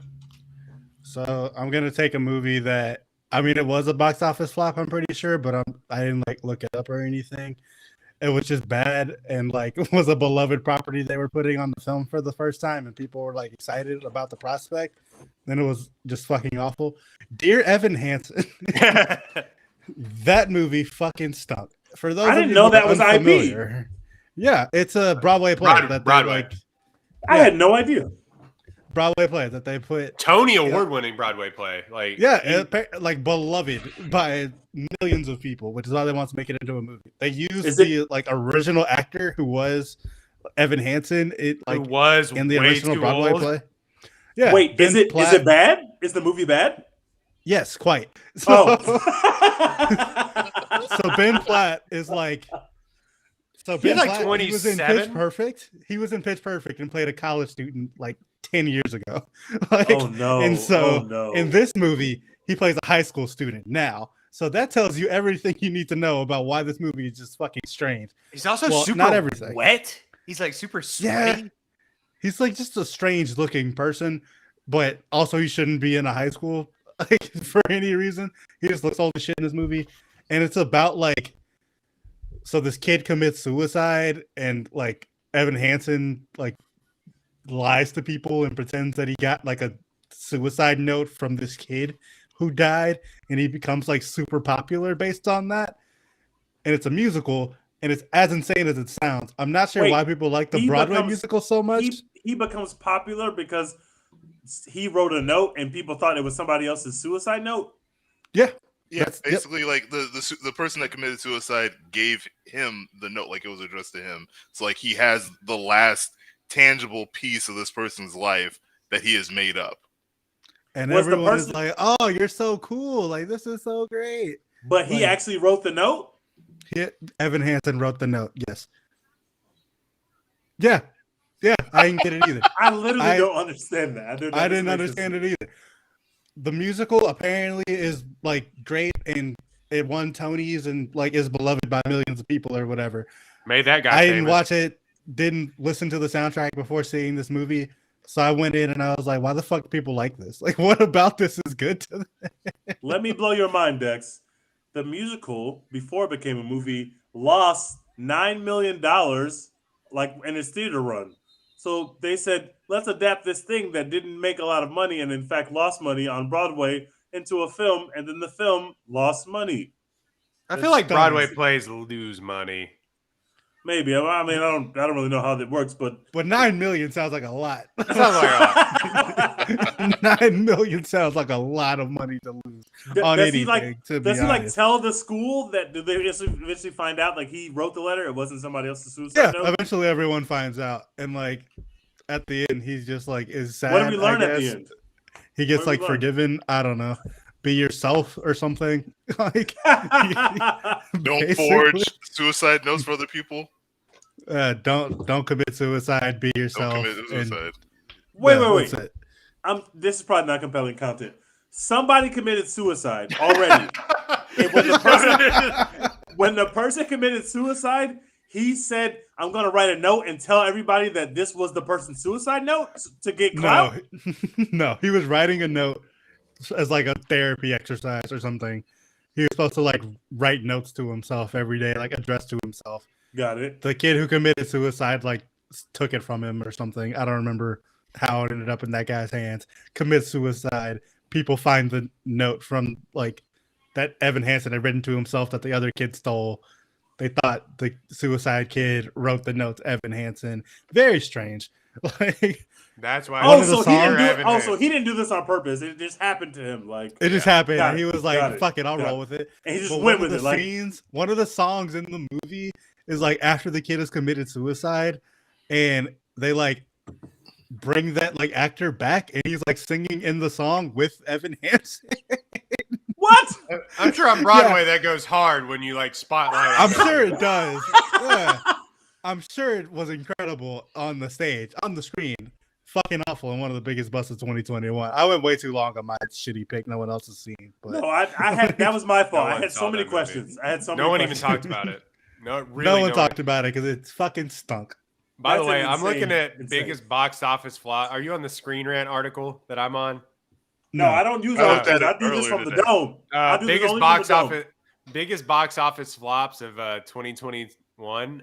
Like 9 out of 10 are HBO Warner Brothers properties. Oh no! Ooh, buddy, they play themselves. They stunk it up. Yeah, Teach, your pick, biggest bust 2021. My pick is obviously Space Jam. Oh, really? What the fuck were we? It's bad. It's expensive. Don Cheadle, who is one of the coolest actors we got working right now, is on screen for like 45 minutes. He has nothing to do.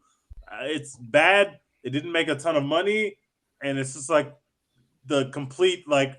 If you wanted to look up a movie that literally is the encapsulation of why IP culture is so bad and why movies are in such a shitty place right now, you could literally just hold up a picture of Space Jam. It's just bad. I will never forget how much I hated that film and how much I hated the fact that we had to reboot this thing that was already perfectly bad and to make it actually bad just so we can make more money. I just hated it. I just appreciate that LeBron James took the opportunity to be like, I love my kids more than Michael Jordan loves his kids. He also, in that movie, I'm not going to recast my kids. I'm going to use my real kids in this film. Like, whoever Michael had Jordan their was like, hands on that was like, also, yeah, you're rich. Like, I love how they put that in the movie. Like, in the first movie, they had Michael it's Jordan. Okay if you're not as good at basketball as I am. That's fine. In the original movie, they had Michael Jordan living in like a 2-bedroom apartment. Like, it just like. Also, Michael Jordan recast his kids. What a piece of shit, Michael. Put your real kids in the fucking movie.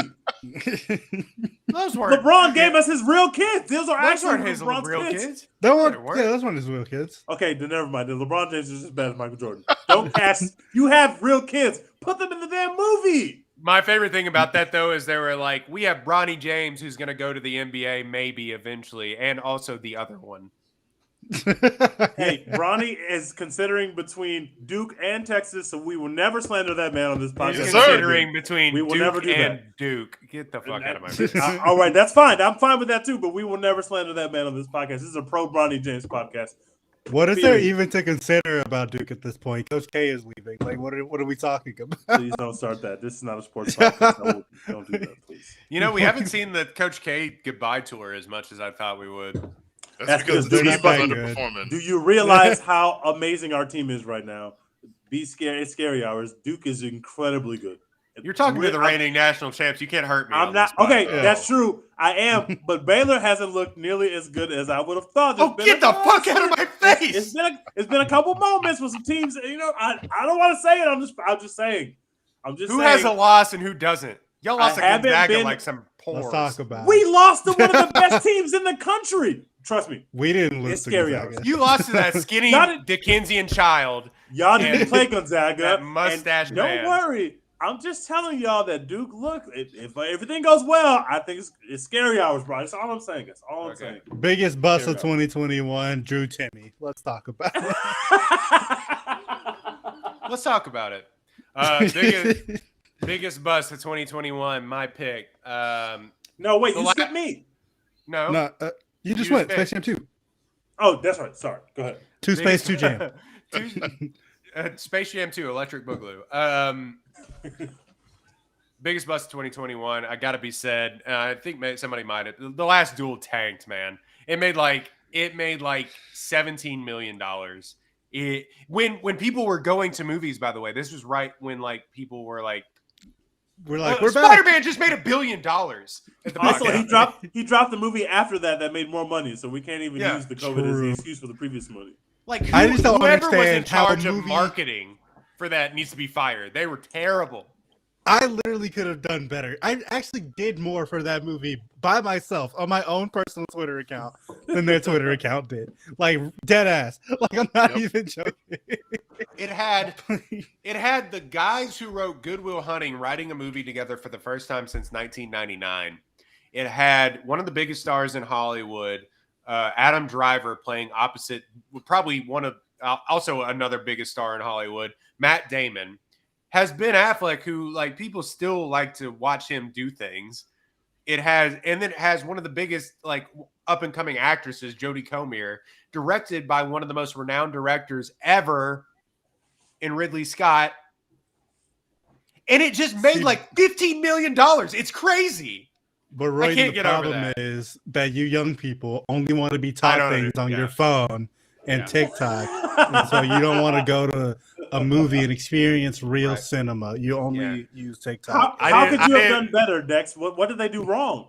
I didn't want to see they didn't do anything is the problem. Like, people didn't even know that was a thing. It's like, I can understand if people were like, oh, it's a movie about like, you know, whatever century they were in, rape. I think it was like the 1300s or whatever.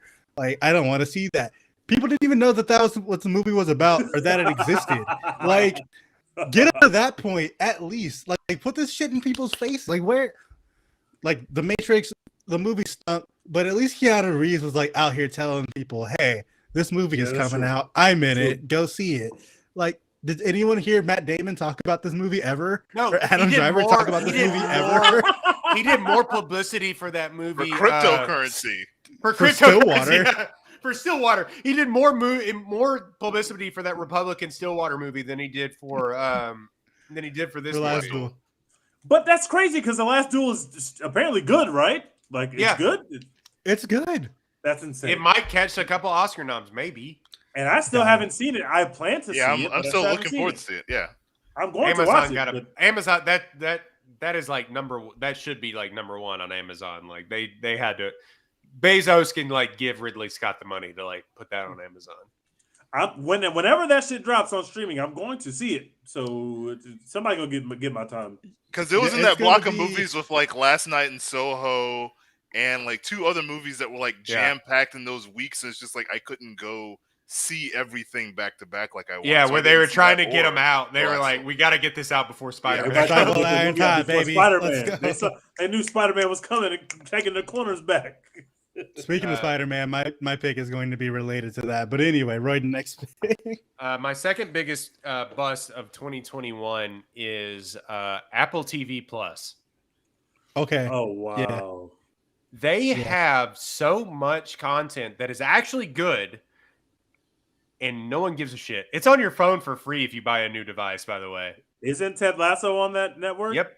That's the only show I've ever heard anyone talk about. Ted Lasso is bad. It's bad. No, you're wrong. You're wrong about that. It's an actually good show. But they have they have the anchor show. They have Ted Lasso. The morning show is good. It's horrible. The morning show is horrible. No, it's not. It's good. No. It's good. Oh, it doesn't matter. All of this shit tanked. Who do you know that's like, I got to go to Apple TV Plus to watch anything other than Ted Lasso? I have to go watch For All Mankind. No one cares. And this is crazy because they've had some interesting films on it, and your phone is always trying to give you free Apple TV. For free. They're literally giving it to you. They're saying, hey, here's 3 months of Apple TV. People still aren't watching this stuff. They're just not. You're not popping as you're the biggest company in the world, but nobody cares about your streaming platform. I pay $6 for that. I don't touch it like at least like for 2 months. there are movies they've dropped that I want to see that I still haven't seen when they dropped the. They Banker, have Tom with Samuel Hanks Jackson, I by the haven't seen. balls. Every single movie that Tom Hanks has dropped this year has been on Apple TV Plus, and no one gives a shit. Like, Yeah, as soon as I see a Tom Hanks trailer and I'm like, that might be kind of cool, I realize it's probably on Apple TV Plus because I'm just not gonna watch it. Like, I'm just not. If it's good, if it's bad, doesn't matter. I'm probably just not gonna see it. Like Ted Lasso, everyone keeps telling me I gotta watch it, and like you're probably right. I would probably like it if I actually sat down and watched it. I'm not gonna do that. It's just not happening. I'm not lying to you anymore. The reason that it's a bust is because they have lost the streaming wars. I will say that, like, well, actually, like probably Peacock, but like the thing with this, and like in At an least era, Peacock has a hold on someone though. Like The WWE people and like soccer people, they have to have Peacock. Yeah. Apple TV Plus, we can just all ignore. No one has to care. They also have a subpar music streaming platform as well, so maybe it's just an Apple specific. Yeah, problem. that's the thing too. Is like in an era when people are like most of the people on our Twitter are like, I just would like to stay home and watch. Like people have seen 5 movies this year. You know, like we're the weird ones. Like people have seen. Like we're the crazy people still watching movies. Everybody's like, I got kids, I got bills. I just want to stay at home and watch. And like nobody's going to Apple for that. Not one. No. It's they need a oh my god, everybody has to get Apple TV show or movie, but they can't do it. And if it's just a movie, then people will just go find a way to stream that movie illegally. Because you can just download it. You can just download it. A show is different, but like a movie, I go stream for 2 hours. I'll go find your movie. Like I don't need to have your streaming service to go find the one movie I care about.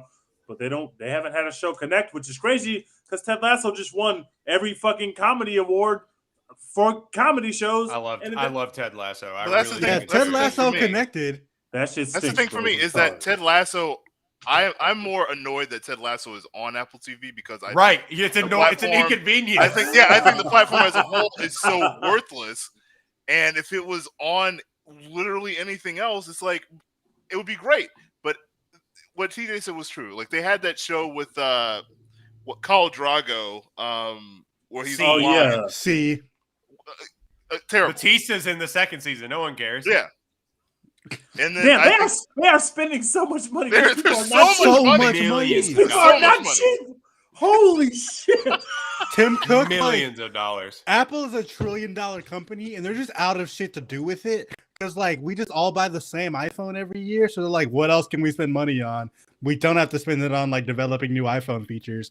Like I got a brand new iPhone right now.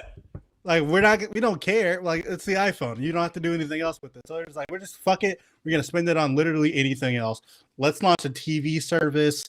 Maybe we can finally get music off the ground. We'll pay like fucking Kanye West to let us stream Donda every month. Like whatever. Like they're trying to make like cars and shit now. Like Apple is just trying to find ways to burn money, and like they just can't settle on anything. Is it weird that the service that killed the music industry, Apple, with like buying online music, cannot catch up to Spotify? How weird is that?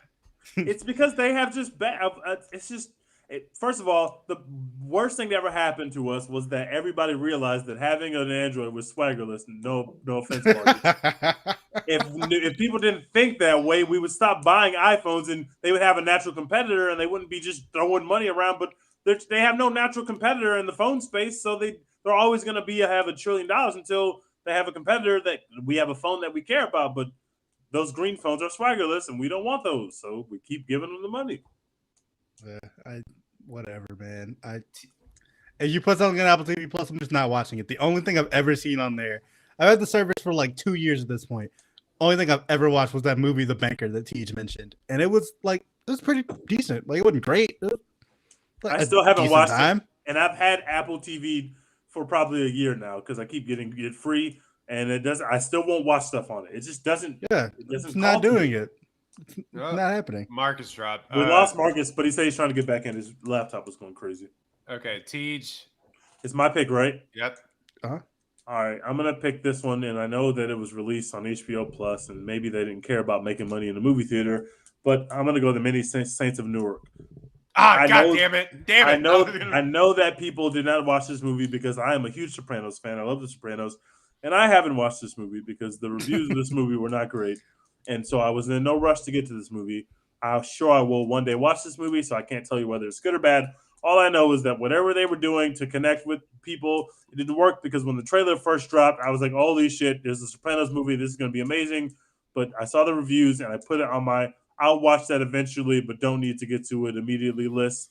And a lot of other people did, obviously, because nobody watched this film. So I'm picking that as my next bust. Yeah, great pick. I was excited about seeing that movie. Really didn't like that movie. Didn't do it. I was so excited. Same thing with Matrix 4, but at least I actually watched it.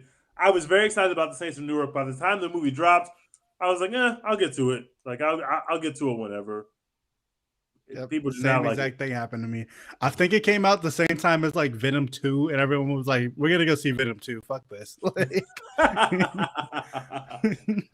Also, like, I don't know if it, like, how much of it, like, I didn't see it because I'm like, I haven't seen all of Sopranos, so I'm not but it didn't like do anything for the lore at all. Couldn't tell you. Never You know, seen like, It was The basically Sopranos. a showcase for his son to play him. But basically, after that, people were just like, yeah, he's cool, I guess. But, like, this movie is not good. Like, this movie's just extremely not good. And so I didn't really get to it. all right, Dex. All right, so I just wrote a review about this movie. One of the biggest like financial flops of the year, even though I think it's actually a pretty good movie. Nightmare Alley. Disney sent this movie just out there to fucking die against Spider-Man. No Way Home. Crazy. A They were Bradley just Cooper Del Toro film. They just sent it out to just into the wasteland. Yeah, it's $60 million budget. They were just like, whatever. You can just also be there while Spider-Man is in the movie theaters. Insane. And seven people saw this movie on opening weekend, and I was sitting in my movie theater with 3 of the other ones. So, like, this movie made, I think, like $2 million or something like that opening weekend against Spider-Man No Way Home.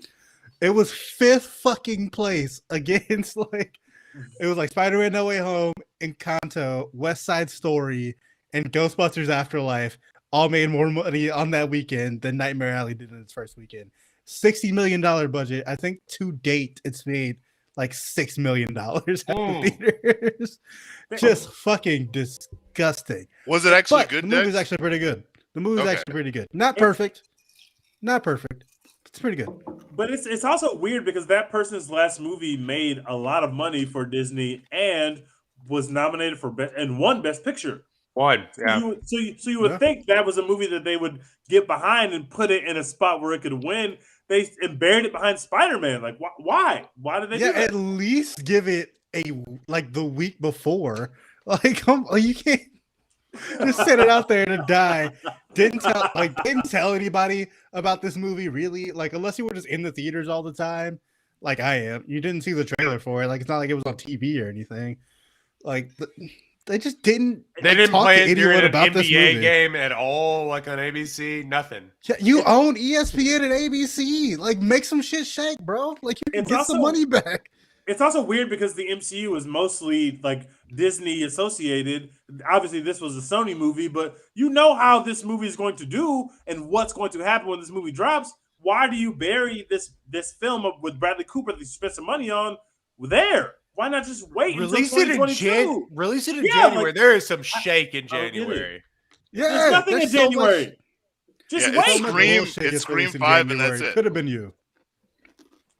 Like, you could have made at least your money back. Like, this wasn't gonna be a like blockbuster hit or anything, but you could have made more than 10% of what you spent on this movie. Like, come on, man.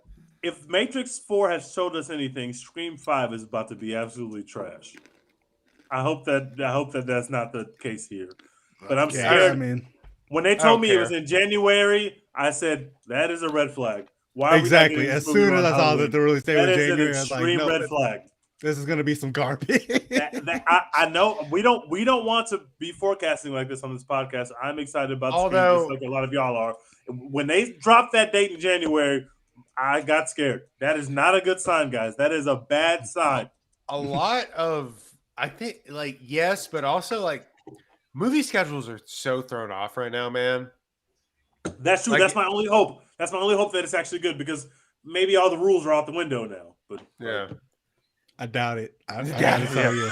I doubt it. like right around Halloween is when I started seeing the trailer, and I was like, "Oh, I should be Well, seeing it's this going to movie be out now." for Halloween. No, yes, put the movie out now. It's Halloween. That's when scary movies make money, and it's nowhere to be found. I got very No, nervous. they're like January. Ooh, boy. Ooh, We'll scary. see. January. Marcus, 2 picks. All right, so sorry, my laptop was wigging out a bit. My next choice is In the Heights. Oh no! Oh, okay. Don't do this. So Don't right. do this. But it's good, guys. Go see it, or I guess go stream it. You can't. Stream that shit. So It's good. it was okay. It was okay. I'm kind of like over Miranda's. Like, I feel like everyone's catching up to the curveball, and like he doesn't have another pitch. So you're just like, oh, where are we going with this? This was his first curveball. I just thought first thing. I just thought it was kind of boring. Is where I stand on it. Is just like watching it. Like, it feels like, other than the In the Heights song, none of the songs were really memorable. So where are we? What are we doing? 96,000 was the most fun I had in the movie theater this year. I'm sorry. So 96,000 was fun. I don't know, man. For real though. But you're definitely right. That nobody went to go. Only me, Royden, and Dex saw the movie. That was right. It. We That was did. the only people that saw the movie. Only the real sickos. I mean, I saw it in theaters. I just wasn't impressed. I was just like, I still haven't seen another musical that's out that's I'm supposed to go see that I was excited about. So I mean, I still haven't seen it. I fuck with West Side Story. I'm sorry to all my Puerto Rican friends. I failed you, but I have problematic faves. That's who I am. I'm sorry to all the women in my life. I failed you, and I'm sorry. I enjoyed the movie. So I'm kind of in a mix for this third pick. What I want to bring up, I'm not going to pick this. What I want to bring up is that this is one of those years we have two movies that are essentially the same, that just veered off in different directions, one good, one bad. Snake Eyes comes out within a month of Shang-Chi, and it's like, you have to know that, like, either of those characters probably tried out for both roles, and ultimately it was like they went one way, they went the other way, and, you know, Shang-Chi was actually good. But my actual pick is Godzilla versus Kong. Ooh, I disagree. Didn't they make some money? It did. That's a personal preference for me. I liked all of the previous films other than like the first Godzilla movie. But like everything after that, even with Kong, like I liked all those movies. I just genuinely wasn't interested in Godzilla vs. Kong. Granted, I saw it at home because we were still in the pandemic, but like I was not at all enthralled by what I saw on television. I braved it, and the theater was packed. They took the biggest swing. They took the biggest swing, and it worked. Somehow That's they were what just happens like, when people you were live like, in we need, Texas. yeah, we need. Yeah, when you Monkey live in Texas, versus everyone's like, Lizard. I fuck was it. about to say that. You live in Texas, of course, it's gonna be a packed theater. Man, I get to get a dinosaur versus the monkey. Now, man, like wall to wall. It was like people were in there, man. They're like, I gotta get out of the house, and it was just like, monkey dinosaur fight. Monkey dinosaur fight. I live in Waco, Texas. What the fuck else is happening? Yeah, it made like $500 million, dude. And I'm not gonna lie, like that it was the first movie that I saw like after everything had closed down. And I'm not gonna lie, that reintroduction to cinema, I was like, oh, like, yes, this is what I needed. I didn't like I've how like my completely guy Kong forgotten. went out. But I enjoyed the movie. Other than that, I didn't like how they did my guy Kong because I wanted Kong to win the fight, but he really didn't win. He really did. I've completely forgotten everything about that movie, but I did enjoy it like the first time that I saw it. I saw it twice because we did it for the podcast. They But gave us the first time exactly I what saw they it, wanted. I enjoyed They gave us it. exactly what I wanted. was monkey versus lizard fight. They did it like 5 times. It was great. Just all of random cities just being destroyed and shit. It was just Oh, you mean pleasant. the It's a pleasant 2018 experience. Dwayne Johnson picture, Rampage? Is that the one you're referring to? Cinema. Yeah. Next pick. All right. So this is a movie that we've already kind of talked about on this podcast, but I just have to just mention it again because, again, we can see all the things that y'all are writing, and we're watching you. You're on a watch list. You're going to prison eventually. Facts. Licorice Pizza. I was like just so excited about this movie. I had heard such good things about the reviews. Didn't really know what it was about. I saw Bradley Cooper was going to be in it. I was like, all right, I'm in. Sold. Amazing. Great. People were like, oh, this is one of the best movies of the year. So excited for everyone to see this. This is going to clean up at the Oscars. All the performances are so great. It's so nostalgic and funny and blah, blah, blah. And I sit down and I'm like, did he just say he was 15 and she's 25? And that's the whole fucking movie is this 15-year-old and this 25-year-old falling in love with each other. And I just want all of you to explain yourselves. Why was this made? Why do y'all like it so much? What is wrong with you? Is it just because Paul Thomas Anderson made it and you just have to stand Paul Thomas Anderson? Is that what we're doing? Like, what the fuck is wrong with all of us? Licorice Pizza, I hated it. I wrote a review about it. Please read it. Everyone is like saying very nice things about it now. People used to say very mean things about it. But anyway, fuck Licorice Pizza. Movie fucking stinks. If you have it in your like end of year best of list, I'm watching you. I see you. I know what the fuck you're about.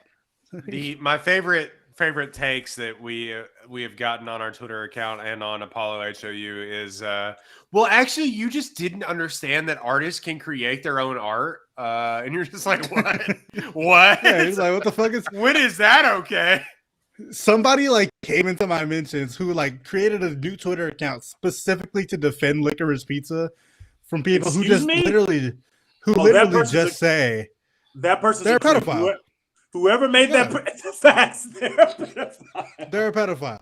That's I don't remember insane. your Twitter name, but you're a pedophile. Like they literally, literally the only reason this Twitter account was made like last month, and all of its tweets are just replies to people who are just accurately pointing out. By the way, like not stating an opinion, like literally just accurately pointing out that this movie is about a 25-year-old and 15-year-old falling in love, and it treats that like a good thing. Like that's just an accurate statement. Like that's that not person an opinion. is 100% a pedophile. 100%. All they're doing is just arguing with people about that, and they're like, actually, it's good that a 15-year-old and 25-year-old are falling in love with each other in a movie. It's comedy, and Paul Thomas Anderson made it, and you should appreciate it. Like, no, the fuck, I shouldn't. Biggest Bus 2021 for me. Like, fuck that movie. Once I was 25 and had a 15-year-old girlfriend, but that doesn't matter. Shut up. Oh, it was just like a perfect coming of age movie. It reminded me of me when I was younger and running around as a teenager. Like, you were assaulted. You're a victim. I'm sorry. You are a victim. You don't understand, but you are a victim. But we're not. We don't have to do this. We don't have to You can tell your story. Yeah, we have counselors now. You don't have to repress that. You don't have to punch a picture of your family or punch a hole in the wall. I'm sorry that happened to you, but holy shit. 2 hours I spent like there must be something that's going to happen at the end of this movie that redeems this story, because there's no way it's just a straight love story about a fucking kid and an adult. There's no way that that's what I'm watching on my screen. And then the movie just ended, and I was just like, oh, that was just a love story about an adult. Like, we're just going with it. Like, yeah, so we're supposed what to did be you say? happy at the end of this? PTA was groomed between this and bro. I've only seen Boogie Nights and Licorice Pizza. Paul Thomas Anderson was definitely groomed. Like, there's no other explanation. Those two movies put together are the only context Dex has of this person. He was definitely groomed. I agree. Yeah. Well, actually, if you put the master in that too, it's like it makes sense. Yeah, this person was groomed. There was some weird sexual shit happening to PTA as he was coming of age, and he needs to stop making movies about it. Please, PTA. He's been begging for help for decades, and no one has done it since his first movie when he was 25. Like, The just signs are all nobody- there, people. The signs are all there. No one, What is no one wrong on the with red y'all? carpet has asked, "Are you okay?" Like, seriously, bro, are you okay? We can talk about it. It's 2021. We can talk about our mental issues now. PTA, please stop making these films. Let's just talk about it, bro. Let's just process the trauma. Let's do it. Why has no one helped him? For the love of God, all these actors keep getting these scripts, and no one's like, "Hey, man, You don't write Are you you don't good? write the Burt Reynolds and Dirk Diggler scene where he just literally knows he has a big dick for no reason just because he saw him in a restaurant. That comes from some real trauma in your past, bro, and we need to talk about it. Oh God, Teach. Next pick. My pick, and I'm sorry to do this. Random fact about me: one time, my dad is he likes movies, but like he's not like a huge. I wouldn't call him like a movie buff. Randomly, one day in high school, I was going through his movie collection, and I saw like a copy of West Side Story, and I was like, "Dad, you like West Side Story?" I didn't know my dad was like a musical person. He was like, "Oh yeah, I love West Side Story." West Side Story is like one of his favorite movies. So I like West Side Story just like everybody else. So when this movie was announced, I was pretty excited about it. We got Steven Spielberg doing West Side Story. That should be pretty cool. I love a musical. To date, I still haven't seen this film, even though I was excited about it, which means I was like the target audience. I literally had in my brain, you got to make sure you text Dad about this movie that you watched it because he's probably going to watch it and love it. I still haven't seen it. And no one else saw it either other than Dex. Dex saw this movie. Nobody else did. I saw it twice." So I'm picking West Side Story only because I know I'm going to watch this movie at one point. I just haven't yet, and it feels like everybody else in the world treated this movie the same way I did. Did your dad actually go see it? I don't even know. I didn't even text him about it. I was waiting to see the movie to text him about it, but then I didn't see the movie. A random amount of boomers or Gen Xers like love that movie, the original one, which is just has white people playing Hispanic people. So there's that. But Rita Moreno was also there. That's fine. she was there. But yeah, like my prediction is that Spielberg will win Best Director. For West Side Story? Yep. I feel you on this because Is it that good? I feel like nothing has come out. It's not this that year. good, but also it's like just problematic enough that the Academy has to reward it. Like every few years they have a movie that is like a little bit of controversy, technically well made, like Green Book, technically well made, not like particularly exciting or anything, but everyone was like, "You can't award this movie. Like, look at all these problems with it." And they were like, "Fuck you, yeah, we can." And so they did. So wait, that's what's going to happen with West Side Story. What's the problem with the way they did West Side Story? I have not heard any of this controversy. Ansel First of all, Elgort. allegedly, yes, Ansel Elgort, and then also like a lot of Puerto Rican critics have taken like issue with the portrayal of Puerto Ricans in the movie, which seems like it's mostly just a problem with the concept of like they hated it in the original, still hate it in like this the new original movie. story. Got it. It's never been good. It's never been good. Still not good. It's not like this is like particularly like newly racist or anything like that. It's just like this was always a bad concept. Why are we doing it again? Man, We need like more something made in better. the 50s and 60s is racist. Who would have thought? Yeah, we need more better Puerto Rican like representation in film instead of this one movie that we get that like treats us badly or whatever. I don't want to say or whatever. Just I don't like want to yell America. out of them. But what's like the first controversy that y'all skipped over? It must be some nasty shit. Y'all skipped over it so fast. Elgort, What is go that? Google allegedly. Go Google. Ansel Elgort, allegedly, he I don't even remember what the full story was, but there was Snapchatted some sort of underage women. Oh, Somebody- there was somebody also in this like a movie? physical. No, there was also like a physical assault, like allegation. I don't remember if it was like, I don't remember if it was like rape or like what the exact situation was, but someone like during the like this was like height of the pandemic, like we were in the house not doing shit, and like some woman like went on Twitter, accused him of I don't remember what exactly, and then like he was just kind of like, nah, didn't happen, and then he stopped tweeting for a few months, and then we just didn't talk about it anymore, and now like they've been like trying to hide him like in the press for this movie. Yeah, And notice like, how they is didn't he an tease actor? him. He's that's the guy who main plays character. Baby Driver. Oh no, he's the main character. He's Tony. Yeah. So he's Baby Driver. If you don't know, he's Baby Driver. Fucking big And- guys. Big Yeah, guys. they really uncomfortable. But I do have to support this movie in at least one category because he's not my friend. We were literally at a wedding together and never met him before. Haven't talked to him since. But the costume designer for this movie, Paul Tazewell, shout out to my guy. I need him to win an Oscar for fucking designing the costumes in this movie. he might. So, he might. Actually, it'll probably be House of Gucci. But all right, my biggest bust. Final 2 picks for me. Biggest bust of 2021. Tiger King 2. No one watched that. Sure didn't. No thanks. I'd love myself too much to subject myself to another 10 hours of Tiger King content. I'm good. I've had enough. I'm good. I haven't even just considered turning it on. Not even No, I'm remotely. good. I'm good. I'm good. I just don't know why they thought that we were interested in Tiger King and the mob. Like, I don't know how that was. Like, Wait, the mob is involved? Yes, because I love the mob. But maybe I'm in. I had no idea the mob was involved. Me neither. I thought it was backcountry Oklahoma people again. Well, I mean, I didn't yeah. ignore that. that is what I'm saying.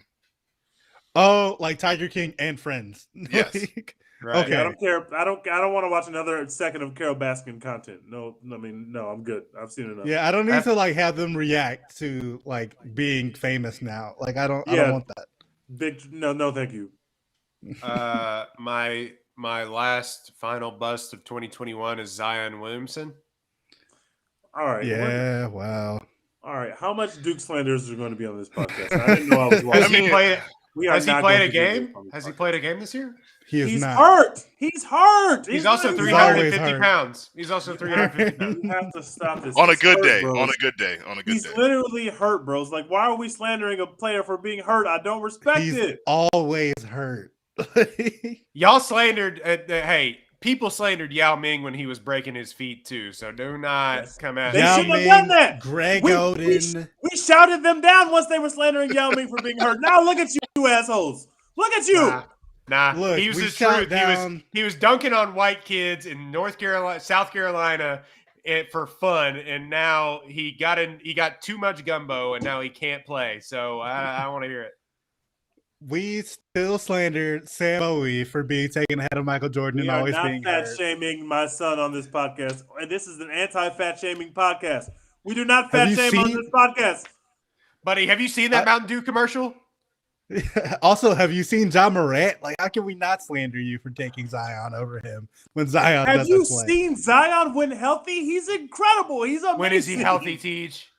Guys, when he gets healthy, y'all are probably too young to remember this, but when Steph Curry came into the league, they talked about him the same way because he hurt his ankle every year. And then what happened? He fucking stopped hurting his ankle and he changed the game of basketball. You have to stop this right now. And I mean, really, at the All end of the right. day, guys, who among us has not fallen prey to gumbo and white women? At the end of the day, who among us? Who among us? Who among us? I gotta say, When you put it that way. Please stop this right now. All right, look, we can't slander Zion. Can we slander another Duke bust from that draft, RJ Barrett? Oh yes, Right. no, turn that up. We can slander him. He's no, not my it's son. Zion Williamson slander 2021. Until he gets on the floor, I will slander This is him. unfair. all year. He is a kid and he's hurt. We should support 21. him in these dark times. We should support him in these dark times. He's going to. Y'all don't. I think y'all are forgetting how good Zion Williamson is. I do really want him to come back He and is ball. I also literally- just Me wanna too. fuck with I him. want to see him jump through the fucking building as much as If anybody else. he was trash, I would let y'all get your bars off. But he is incredible. Future Rockets legend Zion Williamson is what Facts, I yeah. big facts, big facts. I'm not gonna lie. The Smoothie King Center is one of the worst sports arenas I've ever been to in my entire life. If he dunked a ball hard enough, I think he would like break the seats. I think the seats would tip over. We were in the Smoothie King arena during Mardi Gras. We went to see the Rockets play the Pelicans. Actually, it was one of the worst places I've ever been to. We were just sitting still, watching the game, and seats just came unbolted and tipped over in the middle. That in the sounds middle. about right for Pelicans basketball, which is the most swaggerless organization in the It NBA. just literally like they were sitting there, nobody was in them because it was a half-empty stadium, and it just like it just goes and like tipped over. And we're like, is somebody gonna come fix this? Like, nah, I'll leave it. Nah, They man. got my I son had playing for a friends- failure franchise. That is a failure franchise. It lacks swag. Get my son out of there. Bring him to Houston. We will make him a star. We will I make him had healthy. friends- Let's go. I had friends go and they were literally rained out of a basketball game. The Smoothie King Center had a hole in the roof, and rain came in, and they had to like postpone the game. Too much water got on the court. They gave them like a ticket voucher. Free Oh my Zion. God. Like this Free is the Zion. new movement. Free Free him. Zion. I can't Alright. blame him for just being like, fuck it, my leg still hurts. I just can't do it today. Like that's a smart thing to do. Pelicans basketball is cursed. It will never be good. Everybody on this podcast will be dead before the Pelicans ever become good again. That is facts. That is a swaggerless franchise. It's rocket supremacy in that division. Thank you. All right, Tej. My last pick. I'm gonna pick this movie even though it's good, but nobody really saw it. Even though it's good, King Richard. I was hoping this would be the big Oscar vehicle for Will Smith, and maybe it still will. But nobody saw it in movie theaters, at least. Obviously, we don't know how to really value these things when they also drop on HBO at the same time. I didn't watch it in the movie theater, but I also watched it at home with my family, which was also actually perfect. It's a really good movie. Will Smith did a great job in it, but I don't feel like it got the buzz that I would have hoped that a big Will Smith movie would get. And it's got critical buzz. People really liked it, but it didn't do anything in terms of like moving people. I didn't see a lot of people talking about it, so I'm picking that. But I will say it's a good movie and everybody should watch it. It's great. I loved it. I disagree that it was a bust. I think enough people talked about it, but also, yeah, it didn't make any money. It's not making money. Yeah, Didn't make any money. And as someone who led the contingency about both Jamie Foxx and Will Smith, and if they could do good movies, and we actually got good performances from both in the same calendar year. That's true. I thoroughly expect the end times to be upon us, and we will never see this again for the rest of our lives. So cherish those performances. Next. All right. This is not a politics podcast, but I feel like you can't do a biggest bust of 2021 without mentioning this name. I gotta take Joe Manchin. Just like the fucking worst, most useless piece of shit. Yo, what? Good for What nothing. a pick! What a pick! Good for absolutely nothing. Just That's an incredible single-handedly just shutting shit down for the rest of us. So much dope shit could be done if you weren't such a little bitch. Fuck you, and I hope nothing good ever happens for you. The One Take Podcast officially hates Joe Manchin. You can tweet at us about it. You That's can tweet at facts. me at Dex Ain't Dead. Fuck Joe Manchin. That's all. That's facts. This is the Anti-Joe Manchin podcast. That's true. Well, I just can't see my contingency getting behind this bill. Like, shut the vote. Like, Vote for the. Get the fuck out of here. Honestly, quit playing in my fucking face. Just switch parties at this point. What a great pick. Like- What a great pick. Fucking actually, useless. biggest piece of bust shit. of 2021. We can pick the entire Democratic Party if we're being completely honest with you. That Damn sure too, picked Joe yeah. Biden. I can tell you that much. That's true. Golly. All right. What a pick. Damn. What a pick. That's All a right, great pick. Mark. How do you Marcus, how do you follow that? Final pick. Final pick. All right. For me, I didn't need it.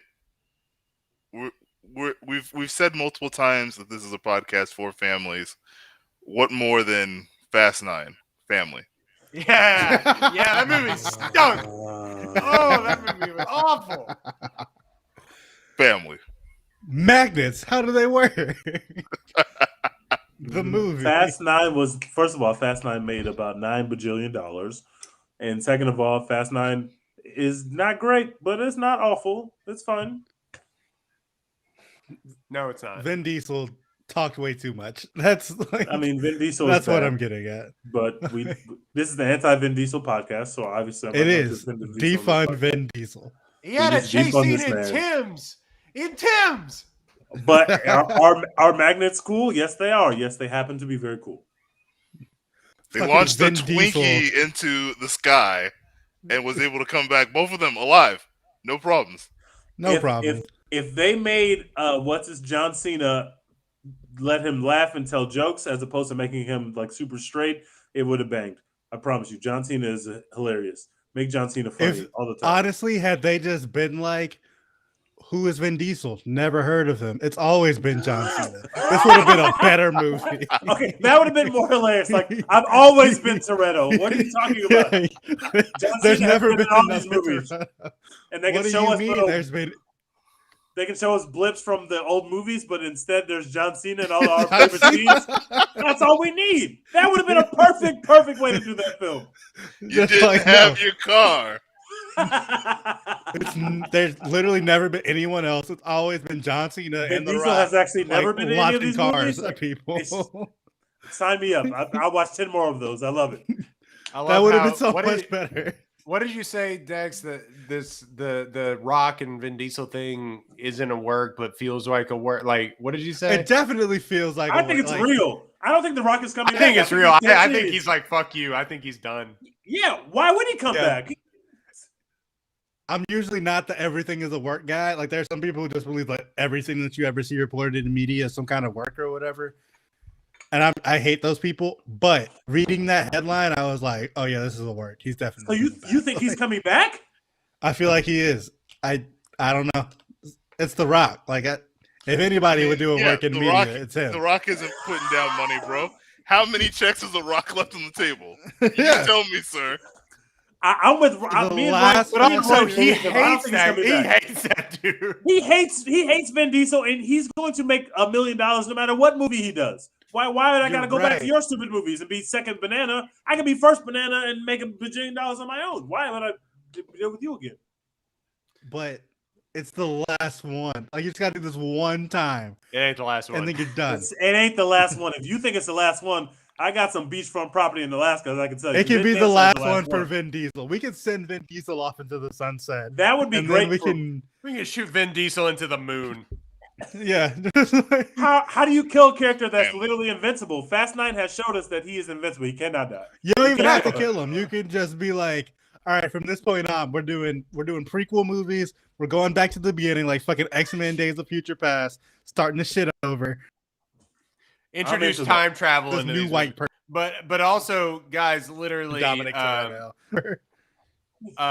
what's his face is Paul Walker is still alive in canon in these movies. So like, I don't. That's true. They could just they're never getting rid of Vin Diesel, unfortunately. Yeah. Ever. Wow, Fast 9. Go listen to our Fast 9 podcast. That was one of the funnier ones that we put out. Where just like the fight scenes and everything in that are comically bad. Like it just lack of charisma. That movie had no charisma at all. The most charismatic person in it, they like just don't use. John Cena's in the movie for like 7 minutes. They have Michelle Rodriguez and Vin Diesel, known charismatic people, carry this movie. And also like flashbacks of John Cena that are not John Cena. Like, this is other like random person we've never seen before. We don't give a fuck about him. Oh God. All right. That has been our biggest bust of 2021. Yeah, 2021. Can I give an honorable mention? That's a callback to The Power of the Dog. Iteration of the past.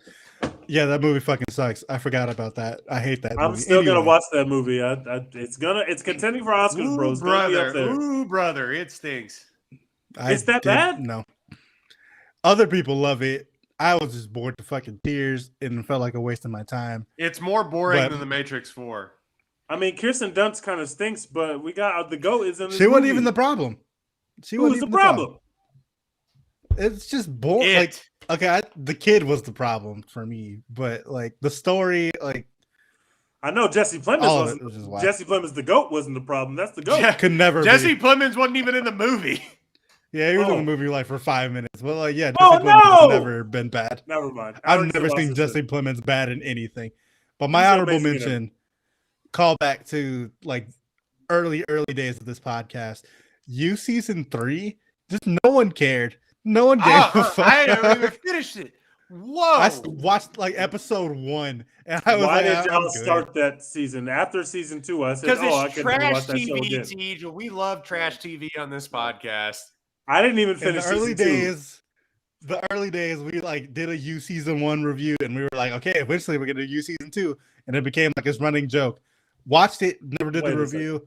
Wait a second. Didn't even fucking watch U season 3. So y'all telling me that there's a podcast out there right now in which y'all talked about You, which is the dumbest show ever, and there are no Succession episodes of this podcast, which is the greatest show on TV right now.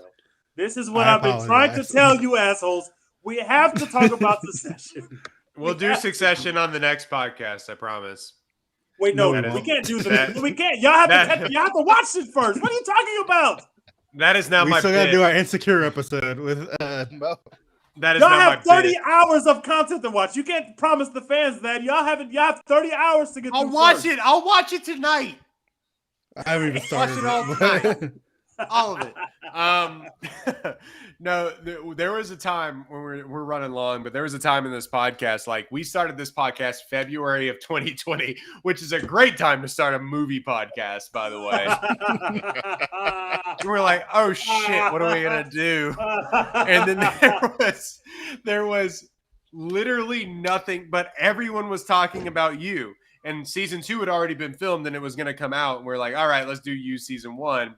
Because Royden hadn't finished it, and Royden finished it, and then we're like, "Yeah, let's do You season 2," and that just became a bit that we were gonna do. I watched like 3 episodes of You season 2, and I was like, "Nope, I'm good. I've had my fill. I ain't watched any of You season 3." It never got better. It never really got better. I watched episode 1 of You season 3, and I was like, I don't care. More people are being murdered who I don't give a fuck about. Like. Wake me up when like Joe dies. The girlfriend's killing the whole neighborhood now in season 3. I was like, no, thank you. I don't need to see that. The worst people in the world are dying. Cool. All right. Bye. Yeah, whatever. All right. There's a baby now. Trauma. Yay. Trauma. Marcus, tell us where they can find your tweets and everything else. Yes, sir.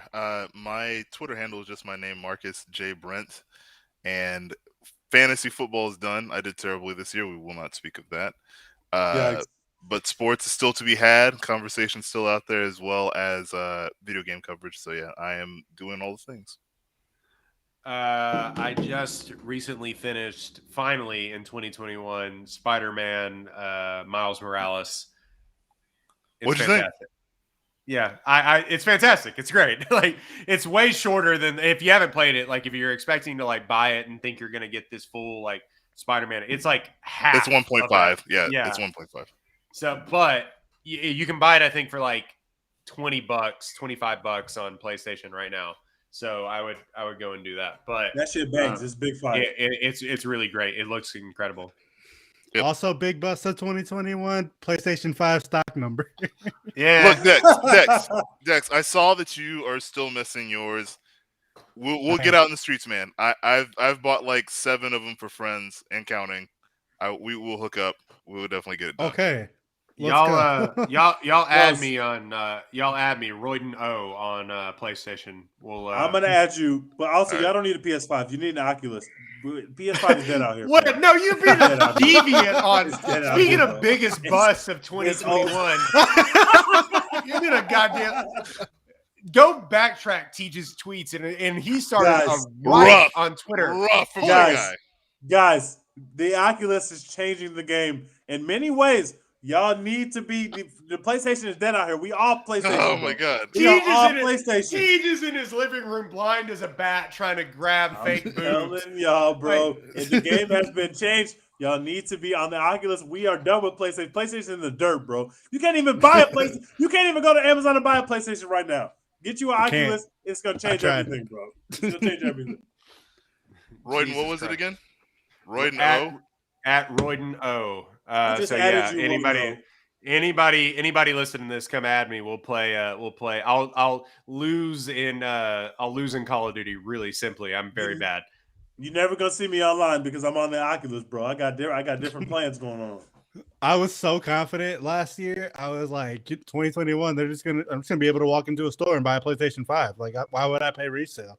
It's Not a big. game console. I can just go buy one at GameStop next year. Couldn't do it. Biggest bust of 2021, the sneakers app. Fuck the sneakers app. Fuck the sneakers app, bro. This podcast is the anti-sneakers app podcast. I got 0 wins on sneakers this year. 0. I hit Big on 0. shit the whole year. Fuck the sneakers Both app. of y'all lost on the cool grays. I saw y'all on StockX. I seen it. I had to get on StockX. I do not appreciate the game. I had the game to is go nasty. get him, bro. I had to go get him. I got him sitting right there drip behind or drown. me. Drip or drown, bro. Like, what am I supposed to do? Big facts. Nah, I couldn't do it. We talked about this a couple of weeks ago. I still couldn't do it. Still couldn't do it. Drip or drown, Royden. Drip or drown. Royden, I promise you, one day you're gonna get your first pair of Jordans, and you're never gonna go back. It happens to us all. And y'all can't see me in a. Look at Roy Ogletree out there in his pair of J's, like in And a pair of khakis. This is Roy Ogletree from KWTX News. Sticking your J's up on the exactly. Everybody out there be like, "What are you doing?" You and your polo going to work to type. No, I'm good.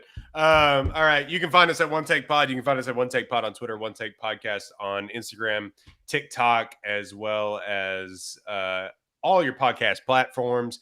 Hey, you can like and review us on Spotify now.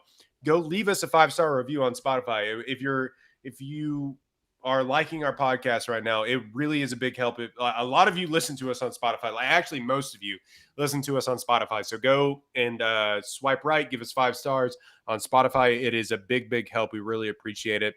Follow Apollo HOU on all platforms. Dex, where can they find the Dopest Use merch? ApolloHOU.store.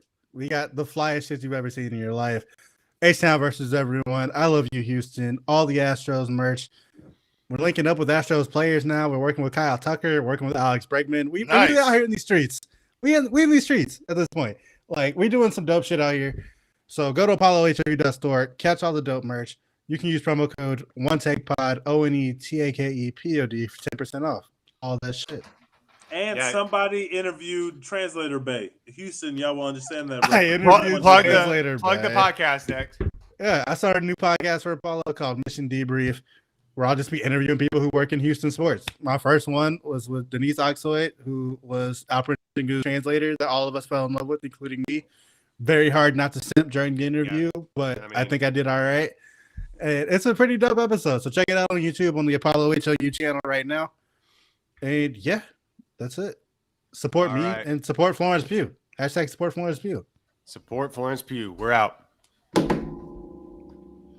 All right, guys. What the hell are we doing next?